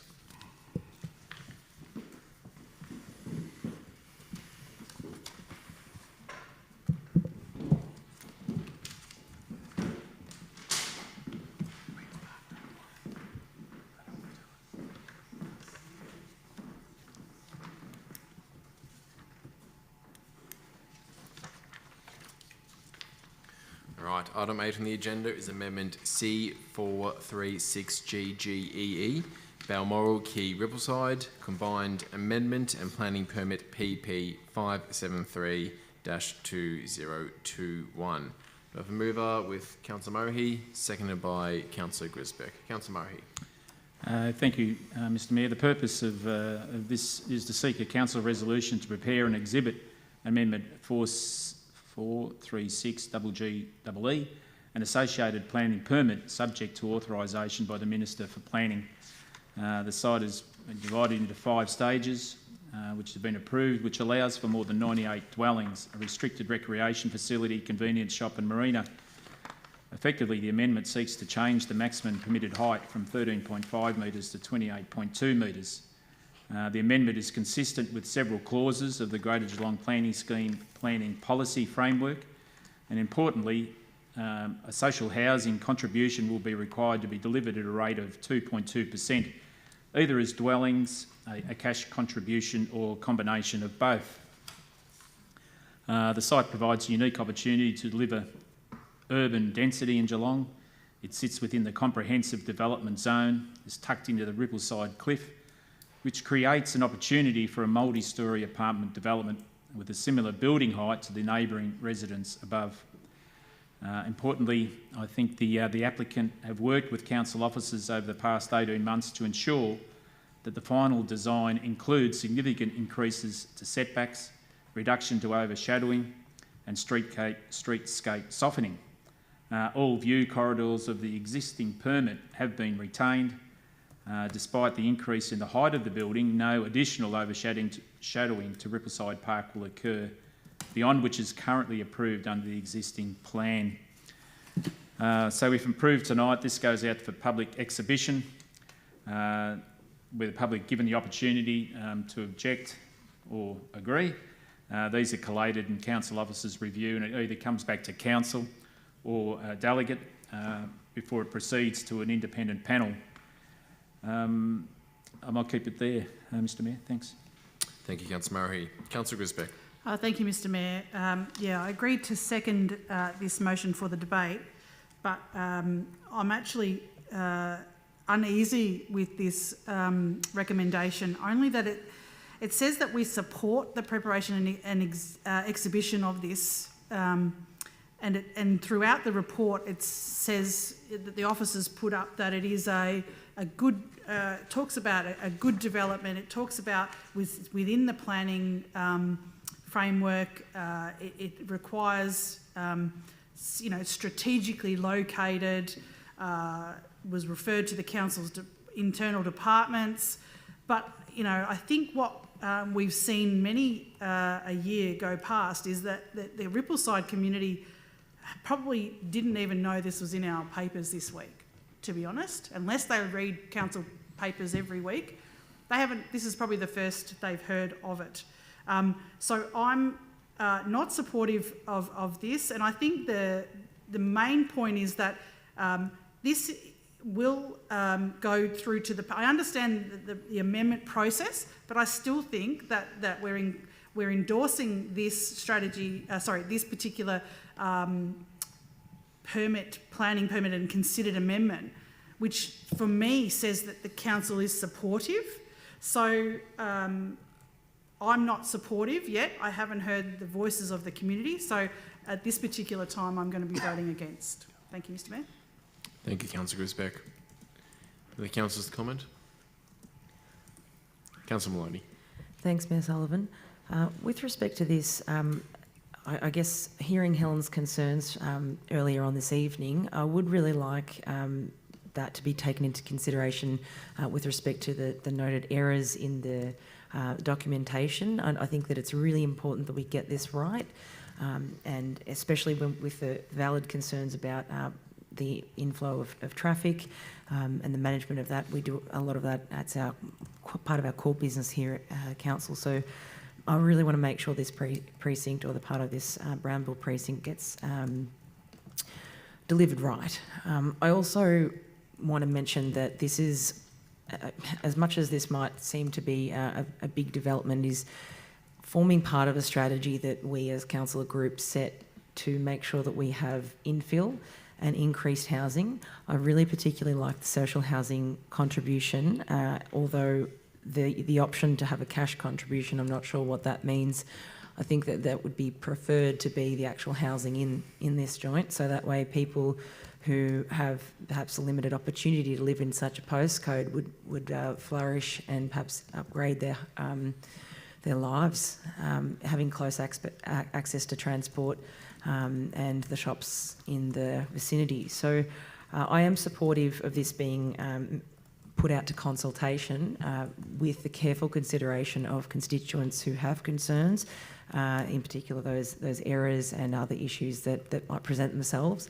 And I think that this is a great opportunity for us to really look at what a good development looks like, the incorporation of social housing, plus also it looks quite beautiful. So I think that this would be a welcome development, provided that it is done right. Thank you. Thank you, Councillor Maloney. Do other councillors wish to comment? Councillor Nelson. Thank you, Mr Mayor. I certainly have a concern I mean, I'm all for development and social housing, but 2% of social housing, how many apartments is that? 2? Probably? Less than 2? But my concern is with dot point number 7, where the amendment goes from 13.5 metres to 28.2. That's 30 metres high, that's 7 stories, and that's pretty high. So I have a concern about that. That's my main concern. So I'll leave it at that. But I really think we need to have that community consultation. And I don't like it saying that we endorse this when we really want to put it out for community consultation rather than we want to know what the community think. We're not saying that we think it's great, we're asking what you think. And I'm certainly concerned going from 13.5 to 28.2 metres. That concerns me. Thanks, Mr Mayor. Thank you, Councillor Nelson. Councillor Mason. Just briefly, Mr Mayor, on that very point Councillor Nelson made, I think in studying the plans, there's a lot of setback there. It's not a direct 28 metre vertical wall. There's a lot of setback and overshadowing, and all of that's been taken into account. And I did hear what Councillor Murray he said also a moment ago, where it's tucked into the cliff. So anyway, it's going out for community consultation. Devil in the details. More of those will come out. Thank you. Thank you, Councillor Mason. With that, I'll throw back to Councillor Murray to close. Thank you, Mr Mayor, and again, thank you to the fellow councillors for their comment. And you know, the Friends of Rippleside Park will have their opportunity if this is supported tonight to have their say on it. David Smith will have his opportunity to have his say on it. And so it's not fait accompli tonight. It goes out for public consultation. So it's unique landscape there and an opportunity for this project. Thank you, Mr Mayor. Thank you. It's a very important point. Mr Mayor, can I just interject and ask a question of the acting CEO? If some councillors potentially vote against this and this gets called in, are we then excluded from voting on it if it gets called into a planning committee, or does it not come to a planning committee? It won't go to a planning committee. But if we vote against it, can we not vote for it or against it next time? I'll seek advice if that's Yeah. okay. Sorry, Gareth.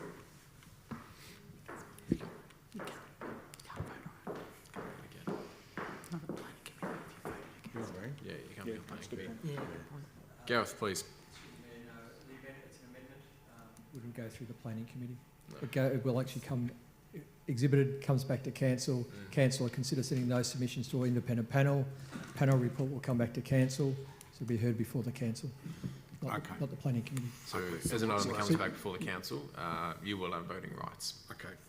Thanks, Gareth. Thanks, Karina. All right. Sorry. All that noted, we'll proceed with the vote. All those in favour? All those against? The item is carried. And I request that Deputy Mayor Aiken and Councillor Quintal join us.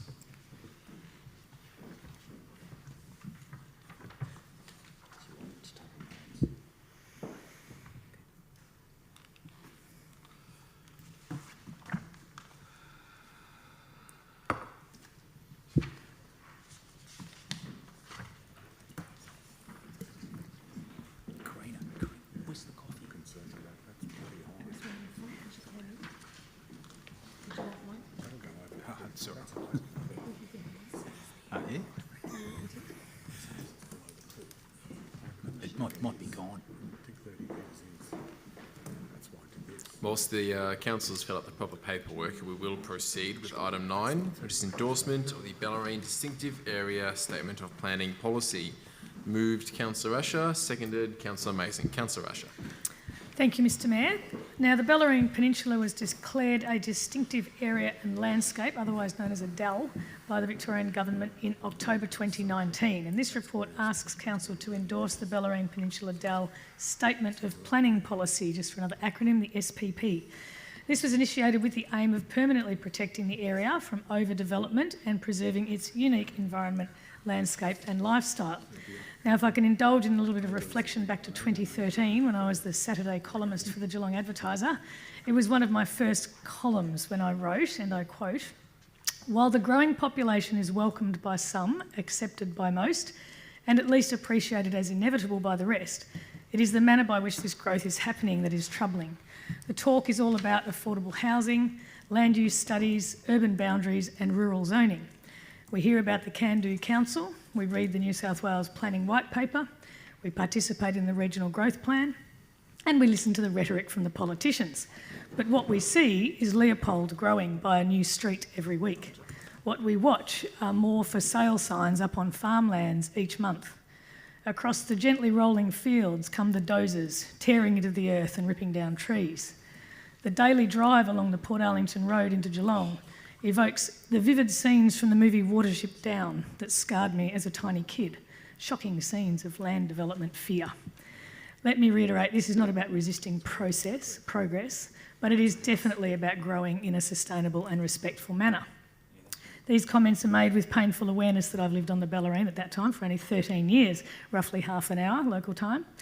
But in that time, I had learned that while a horse trail cannot be made through a neglected and weed-filled lane due to remnant vegetation, apparently felling half a kilometre of native trees overnight is okay to make a slip road to get the trucks in. Now, it seems that people paid attention to those words and noticed the same things, because the DAL was introduced 6 years later, 2 years after we were first elected to council. And I say we because all three Bellarine ward councillors were successfully elected in 2017 and again in 2020, and we all share sustainable development of our very special local area as probably the key motivator for putting our hands up for this job. And the intent of the DAL is to protect our farmlands and precious local environment. The DAL includes all of the Bellarine Peninsula townships and extends west to Moolap and Armstrong Creek, taking in Lake Connewarre. And the declaration of the DAL triggered the preparation of an SPP, which includes a 50-year vision and policy guidance on how that long-term vision will be achieved. And the SPP has been prepared by, wait for it, another acronym, DELP, which led 3 phases of community consultation on the project from mid-2020, from 2020 to mid-2022. Now, responsible public entities such as the Borough of Queenscliff and the City of Greater Geelong will have to consider endorsing the final Bellarine SPP, and Council's been asked to endorse it as it aligns with our objectives around sustainable urban development and the protection of green breaks and the environmental and landscape features. We were generally supportive of the draft SPP, subject to some minor changes, some clarifications and some more detailed information on how it was going to be implemented. Now, there are some requests of the state government in this recommendation, and I'll talk a little bit more about that later, but for now I'll hand over to my councillor colleague for the seconding. Thank you, Councillor Mason. Thank you. Councillor Mason, please. Thank you, Mayor Sullivan, and I fully endorse Councillor Ash's comments, although I wasn't aware of her literary adventures in the Geelong Advertiser at the time. I might have been overseas, I don't know. But it is a great relief to me and to a large proportion of the Bellarine community and the Bellarine ward councillors, probably most councillors anyway, that we finally reached this point. It's been a long journey, and I want to commend the dedication of outgoing Bellarine MP, Lisa Neville, who might have been stimulated by that column, Councillor Asher, but nevertheless, for her custodianship, MP Neville's custodianship, and consistent support for the principles of the DAL and the SPP. I also commend city officers who, it has been reliably noted, gave exemplary performances in the Standing Advisory Committee hearings. And I say thank you to all. So during this tumultuous journey, DELP was the lead agency and the first of 3 phases of public engagement, which began in 2019, as Councillor Asher said. The DAL was declared in October 2019, followed by more public engagement and public consultation. And as already said, this triggered the preparation of an SPP and a 50-year vision and policy guidance on how that long-term vision will be achieved. On the 21st of October 2021, Council endorsed a draft SPP submission to the DAL consultation. And as again stated before, the submission generally supported the sections of the draft SPP, but had some reservations about the detail lacking in the implementation plans and the levels of responsibility. However, DELP did accept most council technical observations. So ultimately, I eagerly support the recommendation to endorse the Bellarine DAO and SPP, while also advising the Minister that we require further guidance on responsibilities of public entities and that DELP will lead the process. So let's have no more delays, and let's all understand that the DAO already cannot be changed unless both Houses of Parliament legislate accordingly. We can now have certainty in planning, and unrealistic development proposals will be quelled for the foreseeable future. Thank you. Thank you, Councillor Mason. Any councillors wish to speak on this one? Deputy Mayor Aiken. Thank you very much, Mayor Sullivan. Look, I wish to congratulate the 3 ward councillors for Bellarine for participating in this process, because they've actually reflected what the community voted for and what the Bellarine community actually demanded of their state politicians as well too. And it is important to acknowledge Lisa Neville's participation and leadership on this issue as well too. It actually shows that party politics was put aside by our ward councillors, and party politics was certainly put aside by the state member as well too on this particular issue. But of course it reflects the size of Geelong, that by creating this in the Bellarine, it causes a little bit of problems for the rest of Geelong. And so I congratulate what has been achieved in the Bellarine area, but it does mean that our Armstrong Creek area has to take on more responsibility. It means the Lara Rest area has to take on more responsibility, and it also means the northern western growth zones as well too have to take on the urban sprawl that none of us really do ultimately enjoy. Hopefully we can find a sensible balance in those areas. Maybe we can learn from the lessons that have come from the Bellarine area and the Bellarine community to try to improve that going forward. But ultimately I congratulate the community that led the campaign on this issue, all the politicians at the state and local level that have reflected that community campaign, and you really have created and preserved a unique part of Victoria now. I can remember when I first got onto council, we were really concerned that the Mornington Peninsula was going to be duplicated into the Bellarine, and thankfully that hasn't happened, and this planning document and strategic vision means it won't become the Mornington Peninsula, it actually will be the Bellarine Peninsula. Thank you, Deputy Mayor Aiken. Councillor Murray. Yeah, thank you, Mr Mayor. And look, my sentiments are pretty much what Councillor Aiken has said also. I'm supportive of this, and you know, I congratulate the ward councillors and those involved.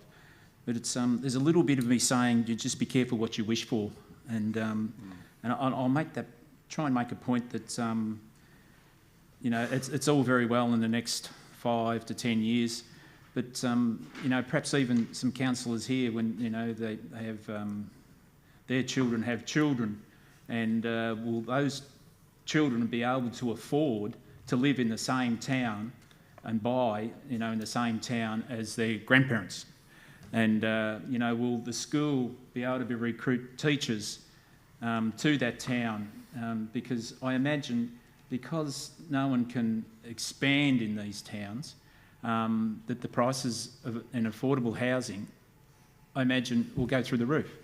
And I think even I've got knowledge of you know, a town on the surf coast where there's no more land available. So you know, people are buying holiday houses, that forces the prices of houses up, and you know, the baby care centre has shut because they can't get anyone to work there because of the rental prices in the town. So it's good.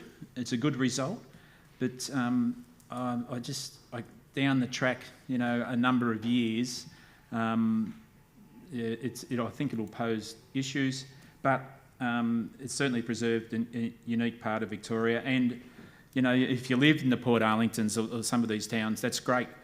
But if you live in Lara, well, bad luck. and which is to Councillor Aiken's point. But any event, this is a good result for the Bellarine. Thank you, Councillor Murray. Councillor Grisbeck. I might just add, thank you, Mr Mayor. This is a policy by which some locals that are out our way are starting to look at as to how to preserve areas like Serendip, Yuyangs, the green wedge between the back of Tarneet and Little River. So hope maybe this is a model by which the state government will use for other areas as well. Thank you, Mr Mayor. Thank you, Councillor Grisbeck. Councillor Maloney, please. Thanks, Ms Sullivan. I too am in two minds about this. I've got my Enviro hat on with one sort of angle and aspect and then a tinfoil hat in the other. I know that this is going to create, it's a look. What this is going to mean for us is that we're going to have to, really stamp that clever and creative badge on our foreheads and look at how we do infill, how we do development, how we do multi-level stuff. And I know that the planning committee, we juggle a lot of different topics and we are about what we should be doing.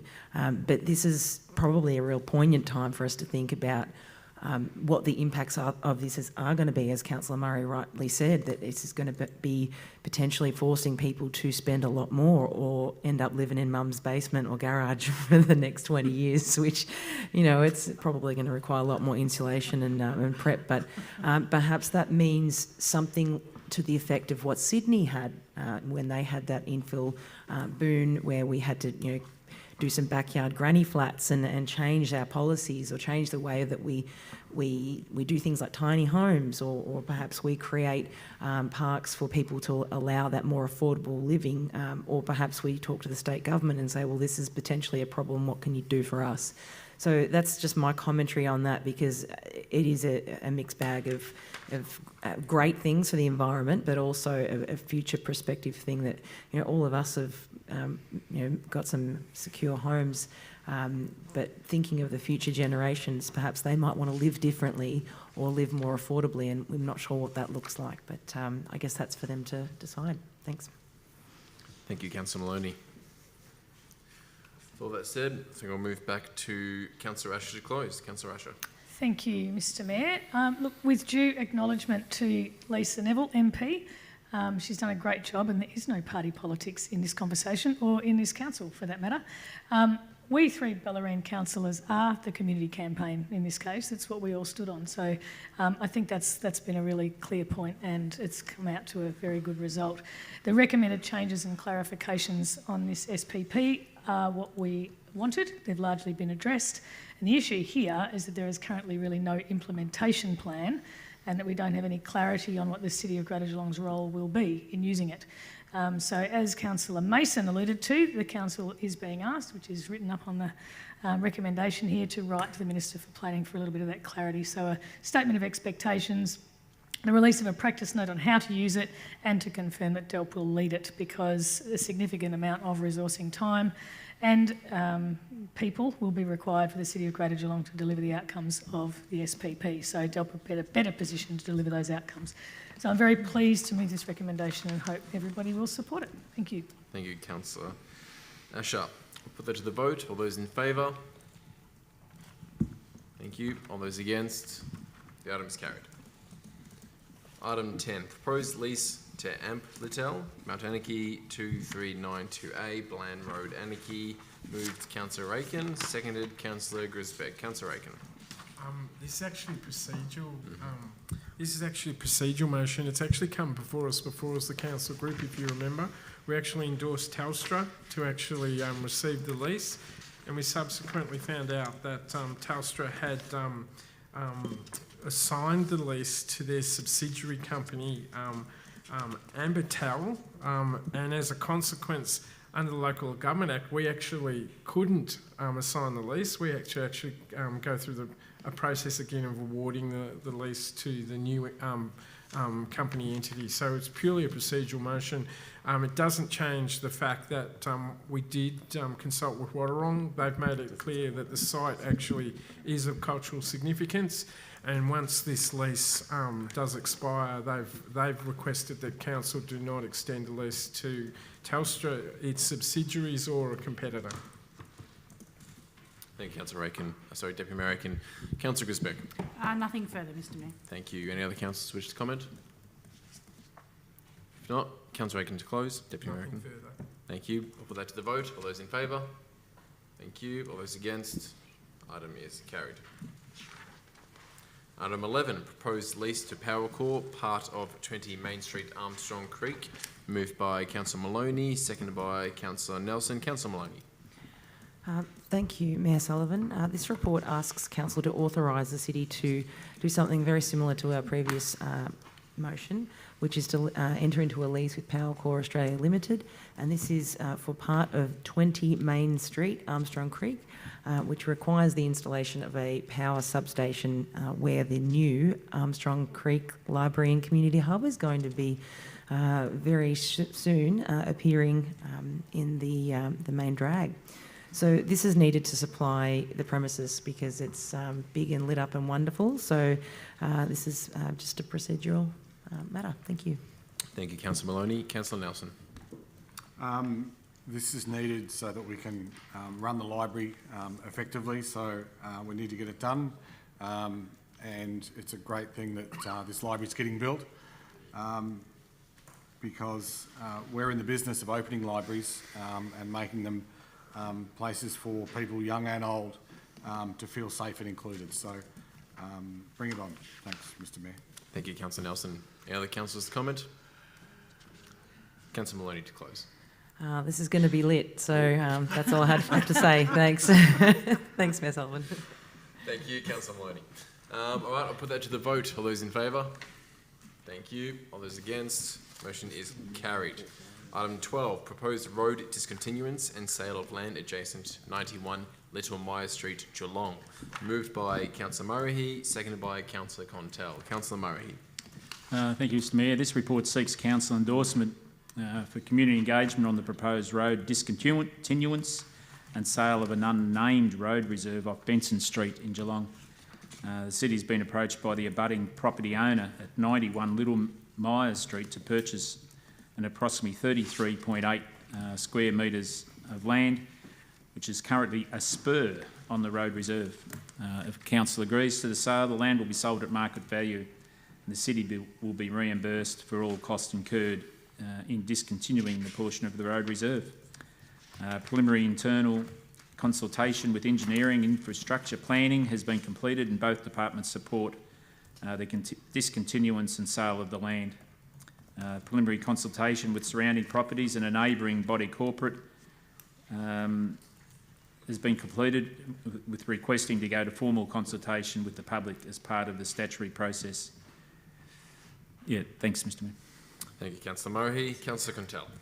Thanks, Mr Mayor. Look, it's only a very small parcel of land, and this is the right approach, which is to go out to community consultation, see if there's any other objectors, or if any objectors at all, and then we can get a report back to council for processing. Thank you. Any councillors to comment? Councillor Murray to close. Nothing further, Mr Mayor. Thank you. I'll put that to the vote. All those in favour? Thank you. All against? Item is carried.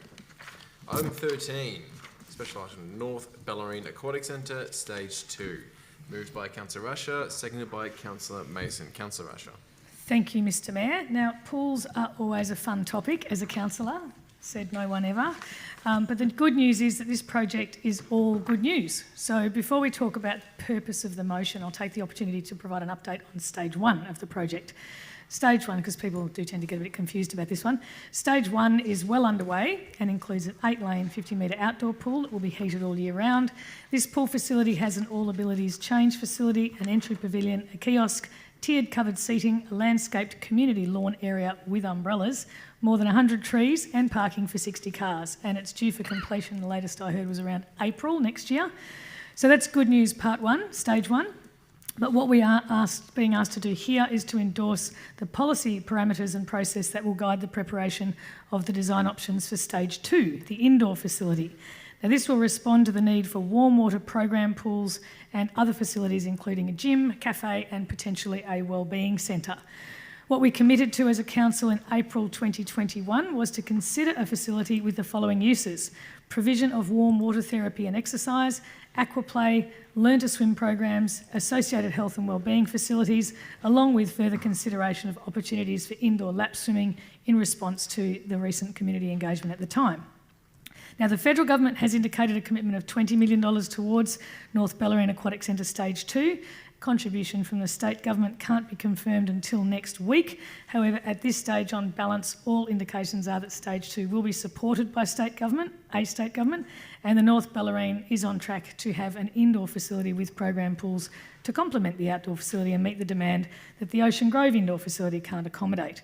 Now, the city's part in this includes costing the concept design process, estimated at around $120,000, and this is budgeted for this financial year.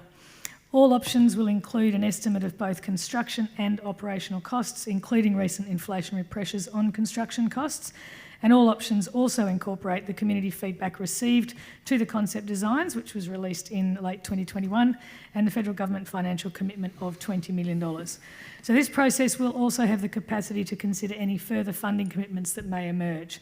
And councillors are also being asked to consider endorsing a deliberative community engagement approach where a new community advisory panel would help identify several design options for the second stage of this centre in Drysdale.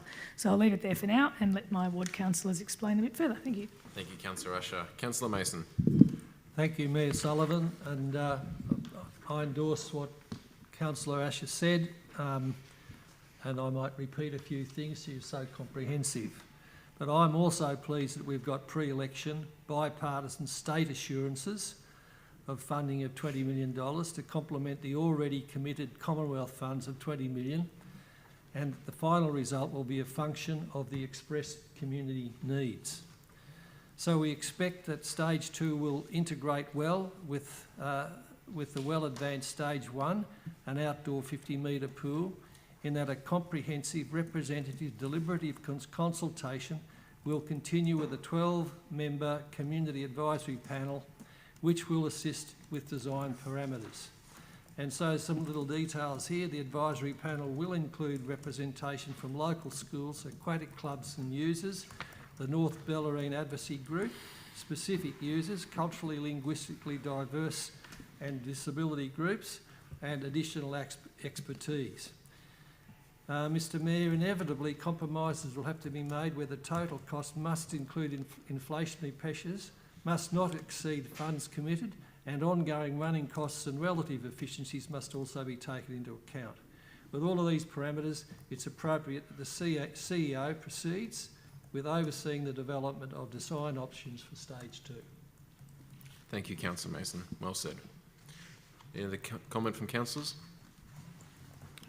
Councillor Murray.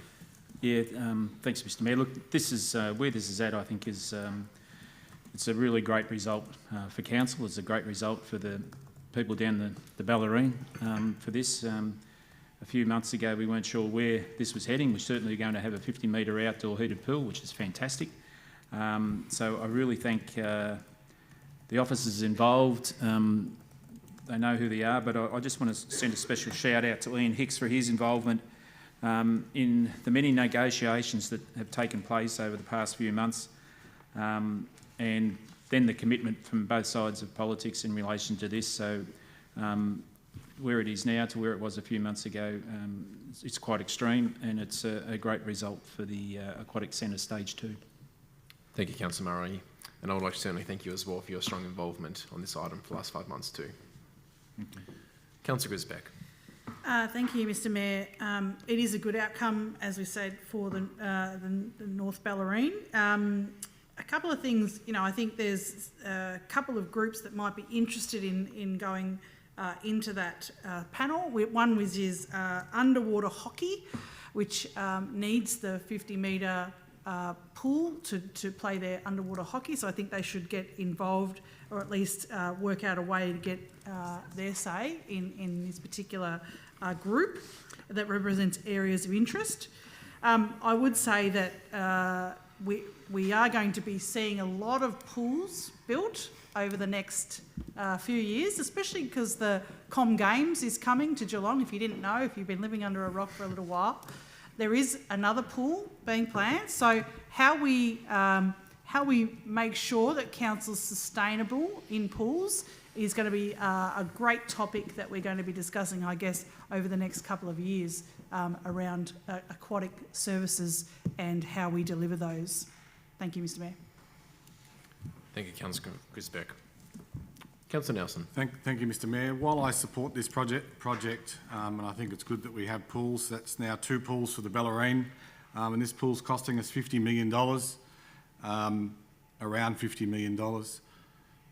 It's 45. We've only put in $5 million. 45. No, total. Not costing us. Us. Costing us. Well, I pay taxes, so it's costing us, and probably around $1 million a year. Which is more than $3.50 for golf. So we're getting out of golf, and we're not getting out of pools. So we're picking winners and losers across the community, which is pretty disappointing. Thank you, Councillor Nelson. No further comment. I'll throw back to Councillor Asher to close. Thank you, Mr. Mayor. That means that I can segue straight into you say libraries, I say pools, Councillor Nelson. They both need advocacy. They do. And they're both very important community facilities. Now, the fact is that the Bellarine needs and deserves a proper aquatic facility. I think we all agree with that.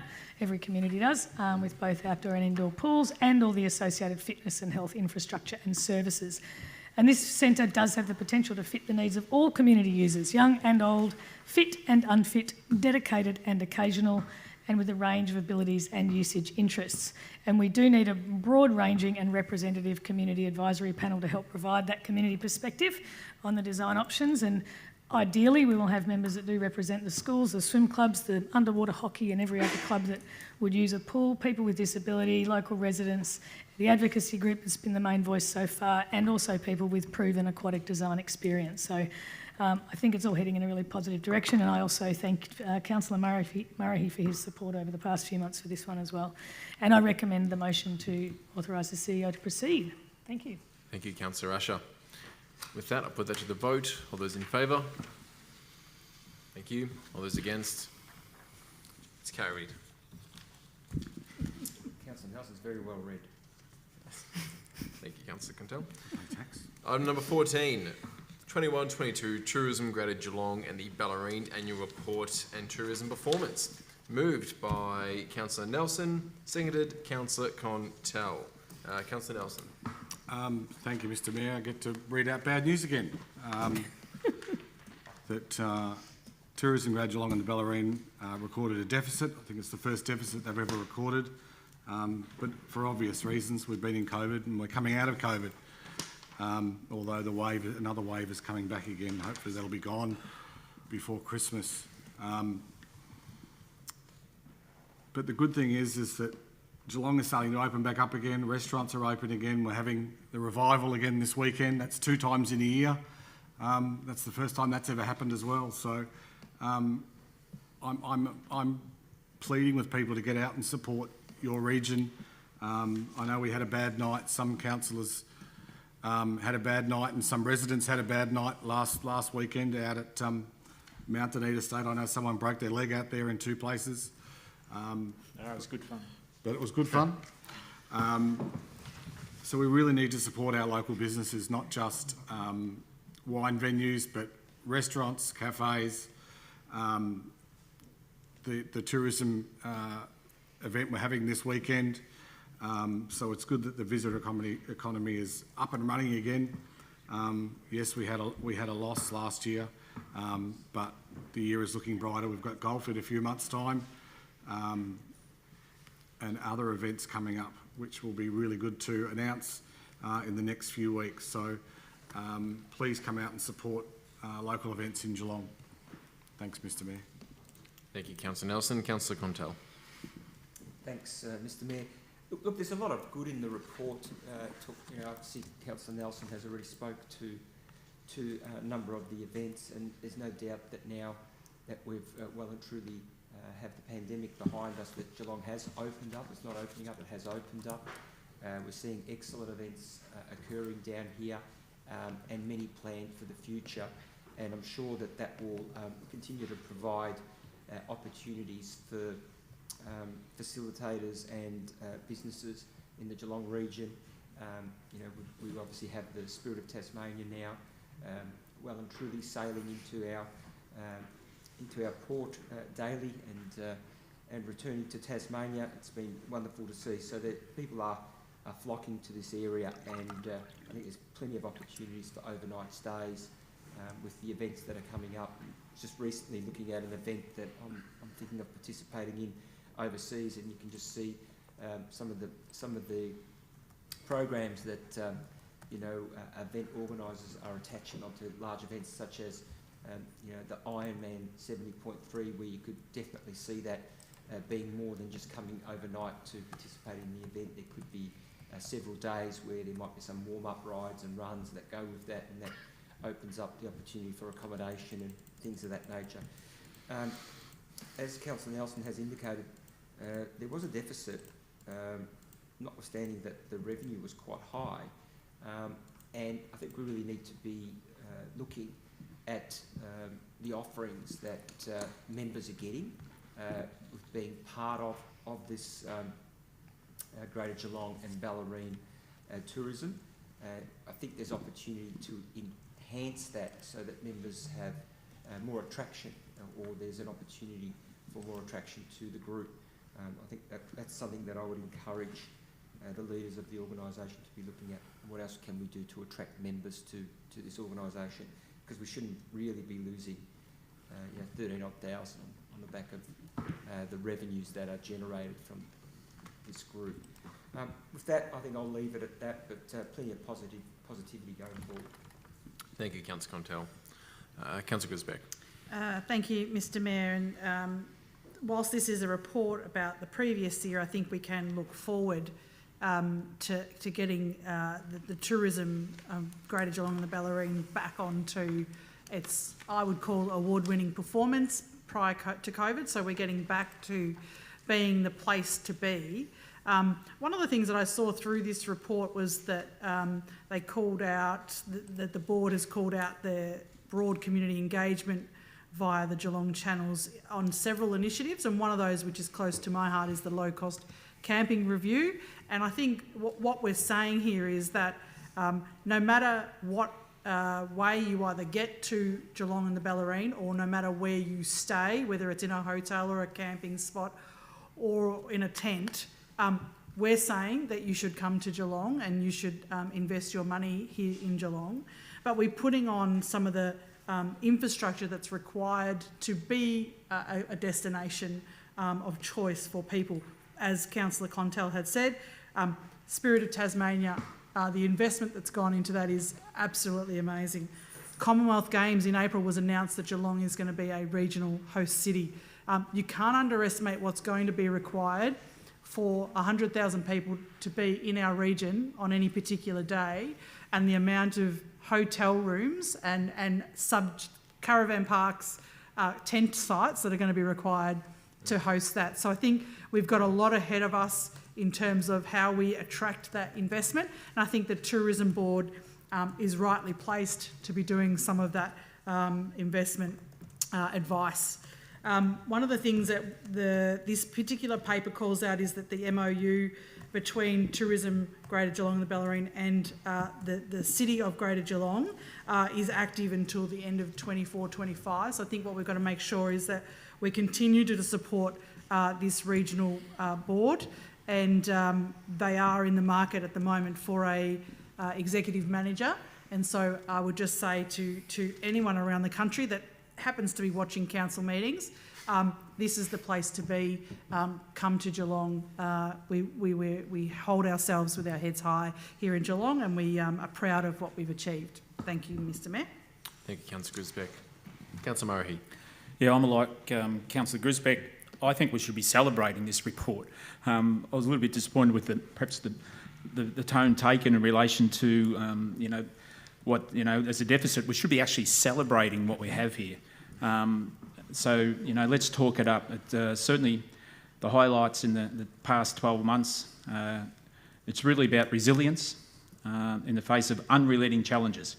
So there's much that has happened, and in fact the membership of the tourism, I think, was offered free during that COVID period. So is any wonder we have a figure like that, but what was achieved during that time was incredible, and to where it is now, bounced back 18 months ahead of schedule, is something we should be singing from the rooftops. We have 6 cruise ships to arrive, major events, they're just lined up. We in Geelong and the Geelong region are spoilt for choice here, absolutely spoilt for choice. And since, the COVID sort of was released and the AFL, we have the home games here. Once they finished, of course, after the premiership, the street parade, it went straight on to the T20 World Cup, the Geelong Show, the Geelong Cup. We got the big revival this weekend, and Councillor Tell, the triathlon, what is it, 70.3 was advertised on the radio today for March next year. The Bay Classic cycling, Cadell Evans Festival of Sails, and I would have missed a few. And that's not to go down to the coast to Port Arlington, the Muscle Fest, down Surf Coast, the Peter Pub. This region is spoiled, so there is so much exciting stuff. And of course, you keep saying Commonwealth Games, and what that will bring is, people look at Geelong, and think, gee, it's a happening place, and we should be celebrating it. Thank you, Mr Mayor. Agreed. Thank you, Councillor Murray. With that, Councillor Maloney, please. Thanks, Mayor Sullivan. I'd just like to commend this. The deficit report is an outstanding result. I'm surprised it hasn't been more. And I do want to thank the board and the group for the immense amount of work that's been done to really promote this pretty city that I love so dearly in the face of adversity. And it's really surprising to record such a small deficit given the excessive lockdowns that were imposed by a government who didn't understand that coronavirus is a minor affliction, and we've seen hardly anything but great leadership on a particular level that I certainly would liken to what is known as the Cloward Piven strategy, where government orchestrates a crisis in order to fix it, quote unquote, and bring about the onslaught of what is packaged up communism. So for those folks who are viewing at home, I'd like for you to go check it out and prove me wrong in a couple of years' time. It is a really incredible time that we're living in. We have been incredibly resilient as a Geelong populace, and I would highly encourage people to get out and about in the city of Greater Geelong, spend that cold hard cash, no digital currency, spend it, and spend it at our wonderful restaurants, our tourism outlets, our major events. Spend it on the arts, spend it on music gigs, and get out there and have a great time, because what they have tried to do is to thumb us down, and we are resilient as a wonderful city, and we will continue to be resilient irrespective of orchestrated crises. Thanks, Mayor Sullivan. Thank you, Councillor Maloney. Throw back now to Councillor Nelson to close. Thank you, Mr Mayor. Yeah, I'm certainly excited about the events that have taken place. Yes, there'll be more events. Some of the events mentioned weren't Geelong major events. They probably were major events though. But a couple that were missed were the Archie 100, Geelong Gallery.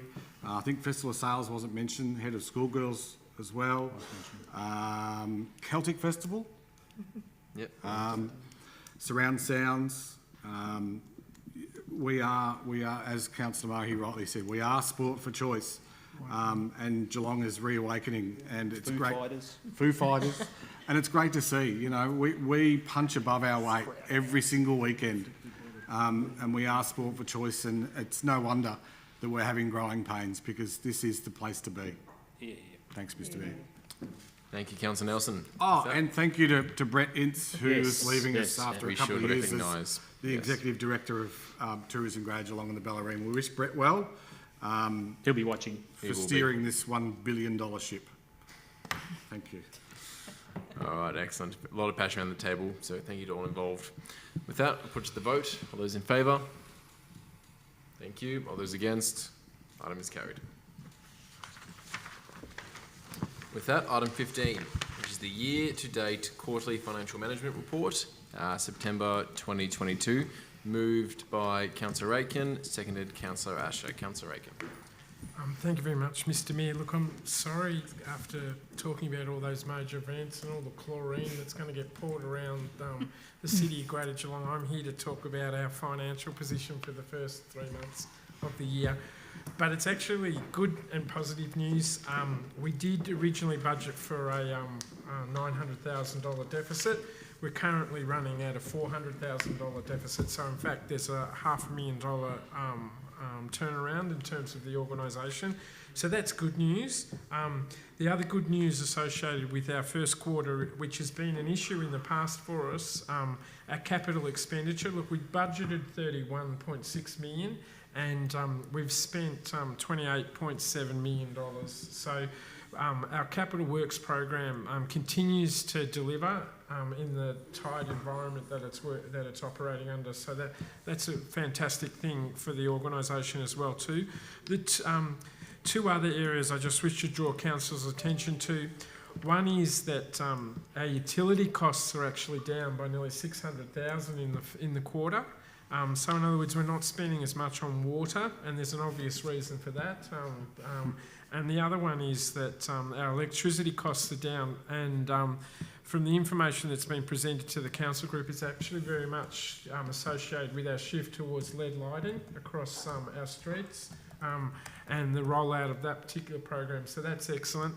The only area that we do have to keep an eye on, and it probably is important for our acting CEO to watch, our professional services have been unfavourable, unfortunately. Our budgeted legal claims are actually higher than what we anticipated, and we've also, it appears, whether it's just a timing issue, but expenditure on consultants is actually contributed towards that $1.1 million blowout as well too. So I encourage the acting CEO to pay a bit of interest in that area to see if it is just a timing issue or it is a reliance on bringing external people into the organisation when I actually do believe we've got some very good staff that work for us that can actually provide us the advice and assistance that we do need.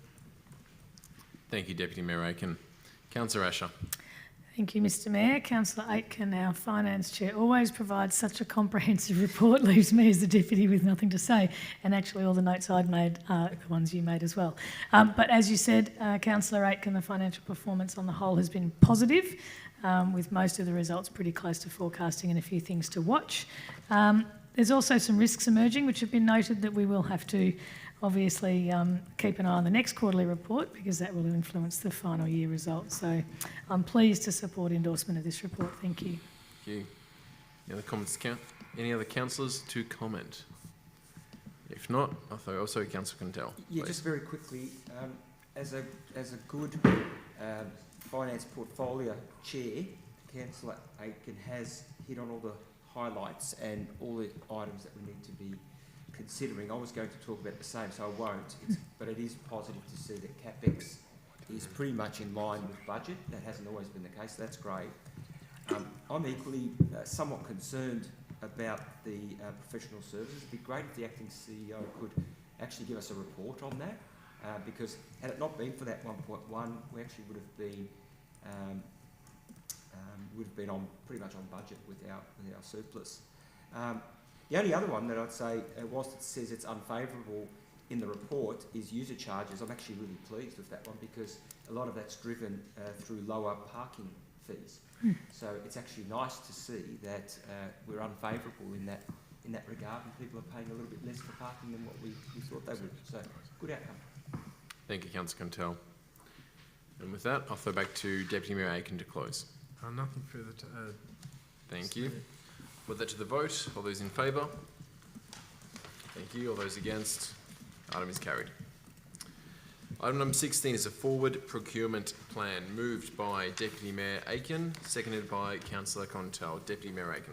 Look, I'll do my best to try to draw attention to this one for the council group as well too, and part of my sales pitch too is this is the first time we've actually ever done this as a council group. This is actually part of our procurement policy that we adopted as a council, and this is the first time ever that the City of Greater Geelong is actually releasing its 12-month procurement plan.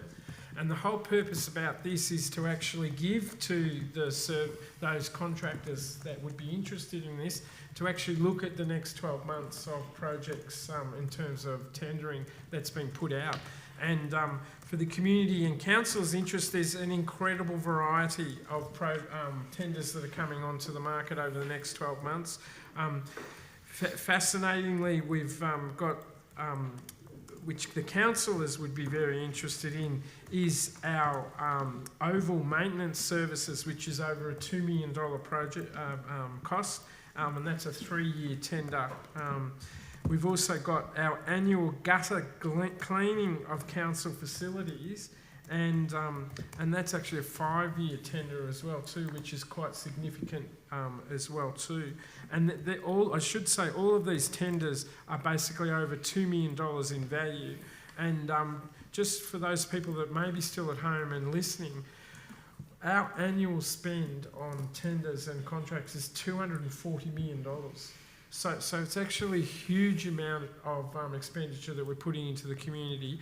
And I really want to congratulate Travis Kirkwood and his team for originally developing the policy under council's guidance and starting this process of putting out this information into the marketplace. Because what it will do, it actually will give plenty of time for people to develop their tender and also give them the capacity for us to receive the best quality tender as well too, by providing this transparency. So this is, I know it may seem dry and not an interest to the broader community, but it certainly is a very good process and procedure that this council is undertaking. Thank you very much, Deputy Mayor Aiken. From that, Councillor Contel. Really just to add to that, as Councillor Aiken said, I think it's a good initiative because it does now give those out there that subscribe to these types of services or provide these types of services an opportunity to see when they'll be coming up for tender, so that they can start to prepare for that, as Councillor Aiken said.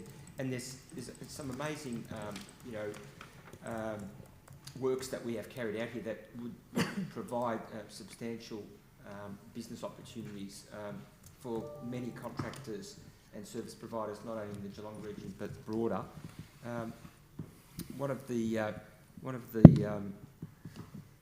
was just looking it up here. One of the services is that Councillor Nelson would be extremely interested in and supportive of is the provision of cleaning services for major buildings and libraries. So not only would you be well read, but you'll be in a building that's nice and clean and well maintained. So you'd be very supportive of that, I'm sure. Thank you, Councillor Contel. Councillor Grisbeck. Thank you, Mr Mayor.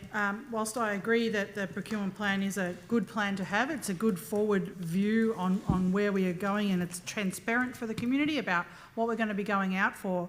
I would encourage the officers to think about how we procure these particular things. We are a member of the MAV, the Municipal Association of Victoria, who have a real opportunity to do group procurement, which we are currently signed up for in the power agreement. Many councils are going to be procuring the same types of services as us in Geelong, and we can come together as council groups and get a better deal for us as a council. So it's not mentioned in this particular plan, but I would encourage the execution part of this plan to really take into account what MAV can offer council as a whole. Thank you, Mr Mayor. Thank you, Councillor Grisbeck. With that, happy to put that to the vote then. All good? Sorry, can sorry. I close? Yeah, please. sorry, Mr Mayor. Oh, Look, sorry, just, Deputy Mayor.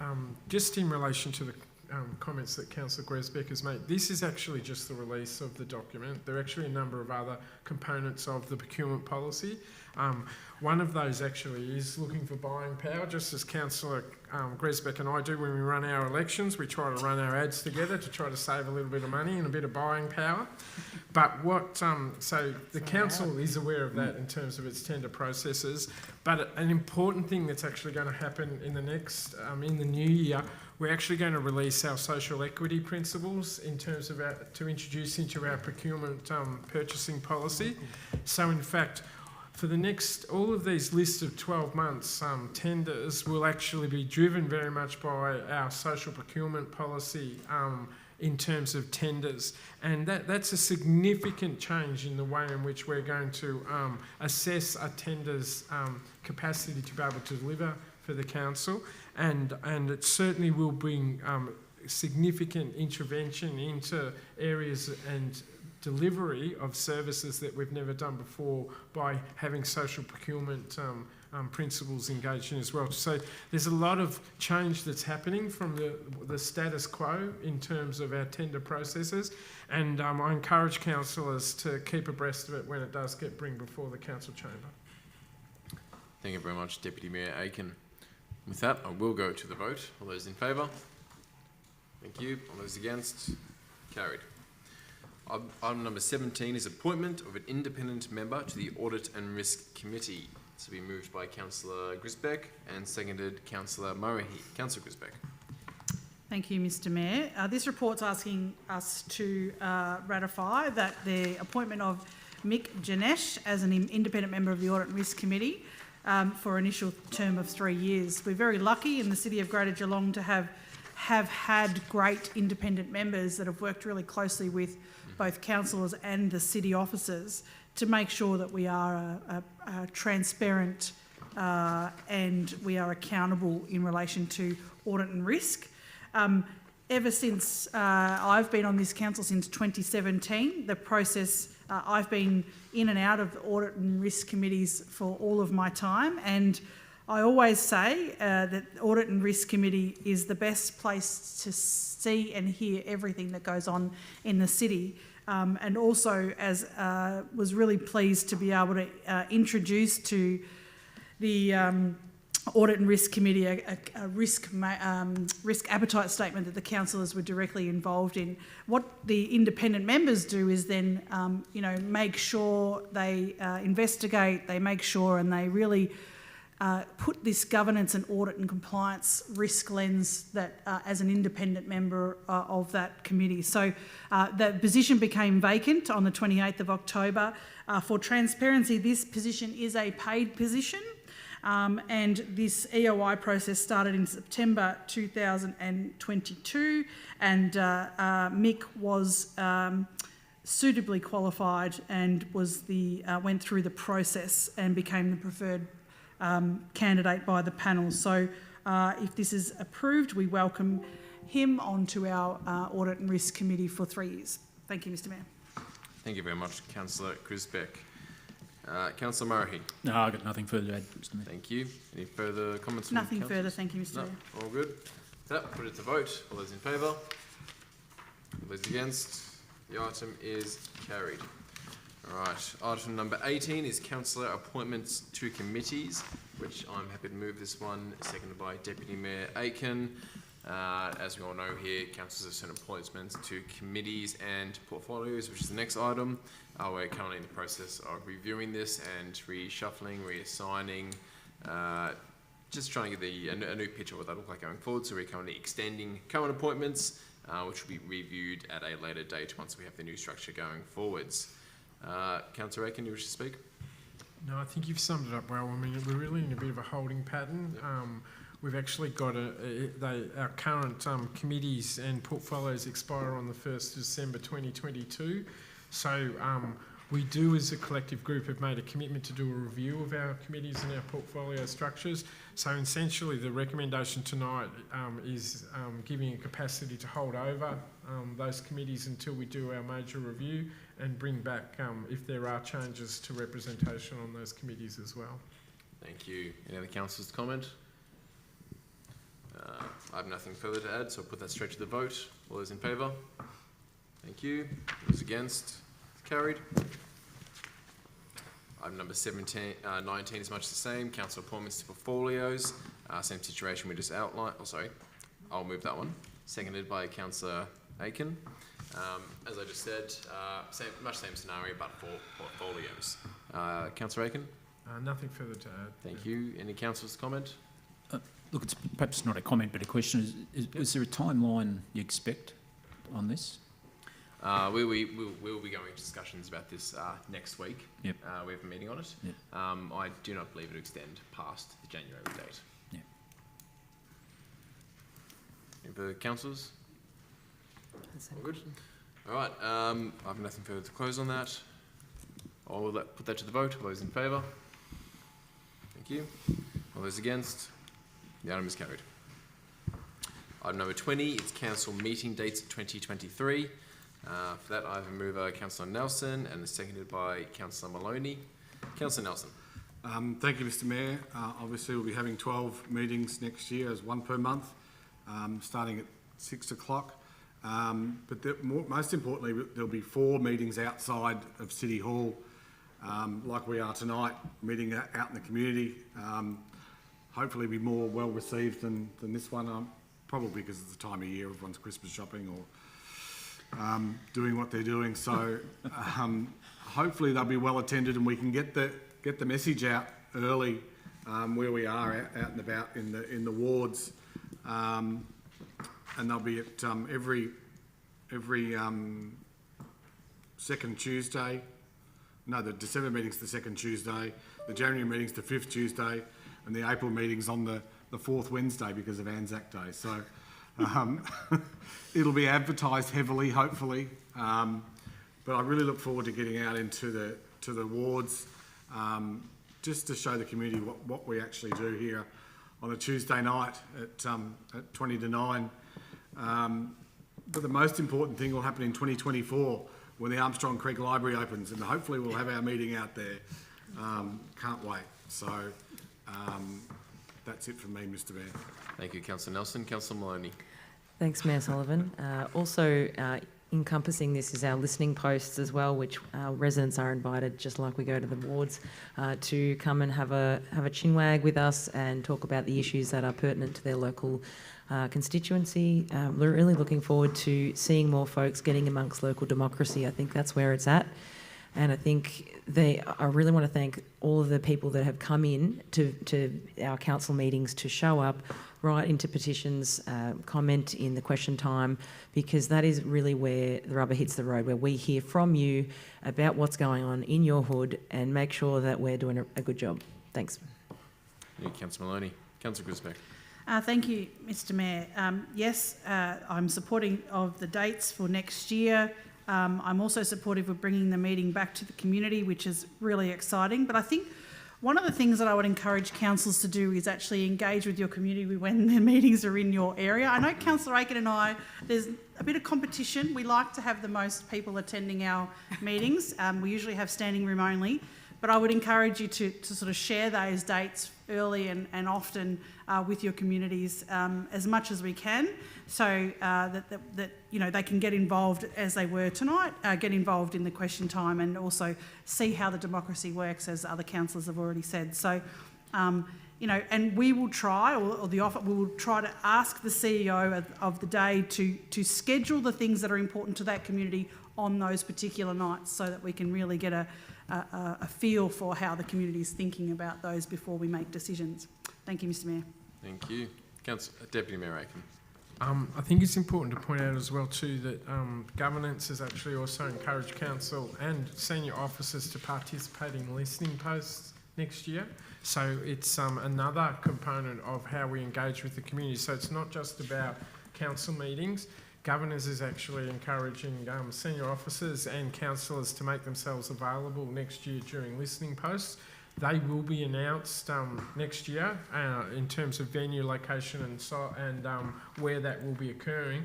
But that is part of our original commitment when we first were elected in 2017, that we wanted to be accessible. We didn't want to hide behind concrete edifices as a council.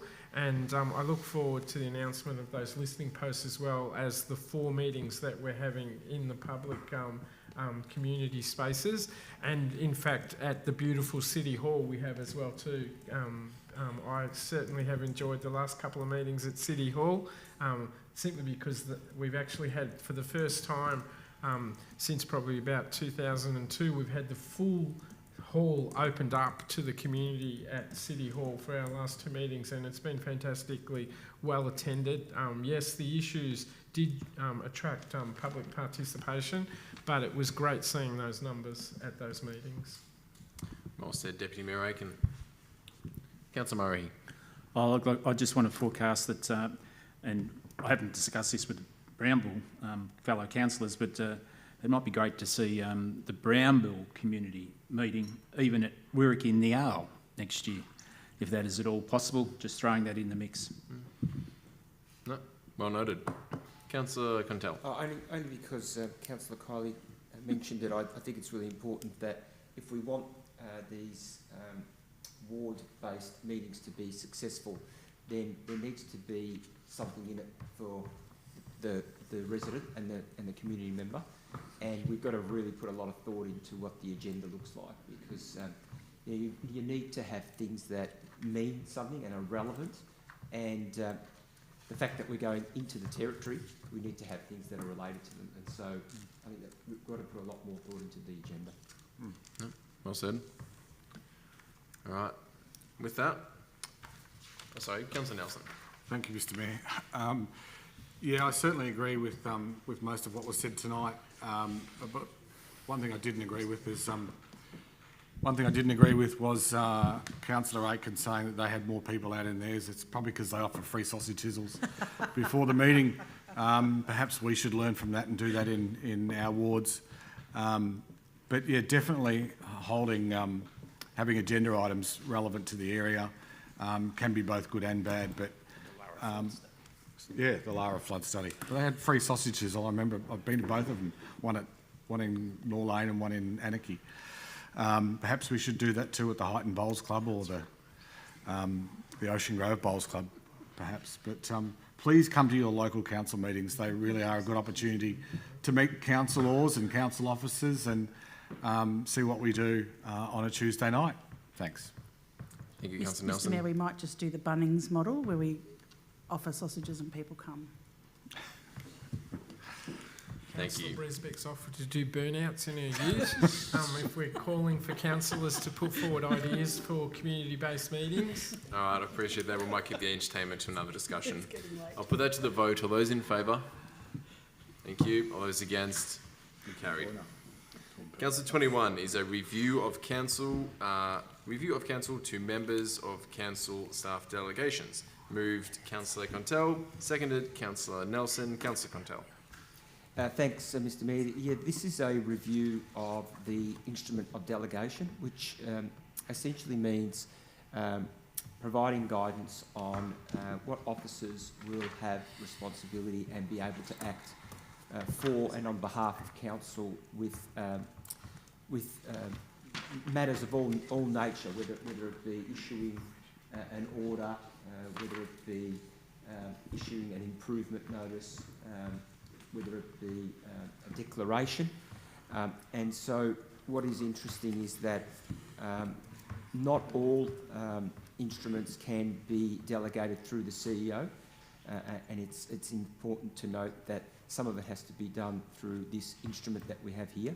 And the reason for that is to ensure that we have the right delegation powers, that the duties and functions are in order to avoid any arising legality that may come out of that or legal issues that may come out of that. So the schedule attached articulates or puts in writing what those responsibilities are and what officers will be appointed to the various responsibilities. Thank you, Councillor Contell. Well said. Councillor Nelson? Nothing further, Mr. Mayor. Thank you. Any councillors to comment? Councillor Contell to close. Nothing further, Mr. Mayor. Thank you. I'll put that to the vote. All those in favour? Thank you. All those against? Carried. Moving into section 3, record of informal meetings of councillors. Can I please have a mover and a seconder for the record? Moved Councillor Asher, seconded Councillor Grisbeck. All those in favour? Thank you. All those against? Thank you. The motion is carried. Section 4, planning delegations. Can I please have a mover and seconder for the planning delegations? Moved Councillor Mason, seconded Councillor Asher. All those in favour? Thank you. All those against? Thank you. All carried. Section 5, confidential. 22-23 community grants. Can I please have a mover to consider this in confidential? Moved Councillor Aiken, seconded Councillor Asher. All those in favour? Thank you. 5.2, golf facility strategy implementation. To move this into confidential, moved Councillor Grisbeck, seconded Councillor Aiken. All those in favour? Thank you.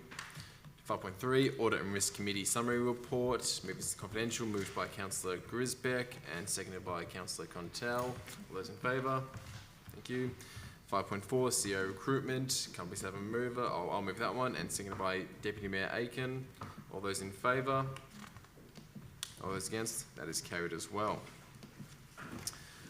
We are now to consider the remaining agenda items in the confidential meeting, which are those ones we just moved in. Now to close this meeting to the public, can I please have a mover and a seconder to close this meeting to the public so we can consider these confidential agenda items. Moved Councillor Nelson, seconded Councillor Contell. All those in favour? Thank you. All those against? Carried. I would now like to thank both our virtual and gallery members and the people in the gallery members who did attend with us this evening. Their presence is very much appreciated. And thank everybody for their participation tonight. Good night, everyone.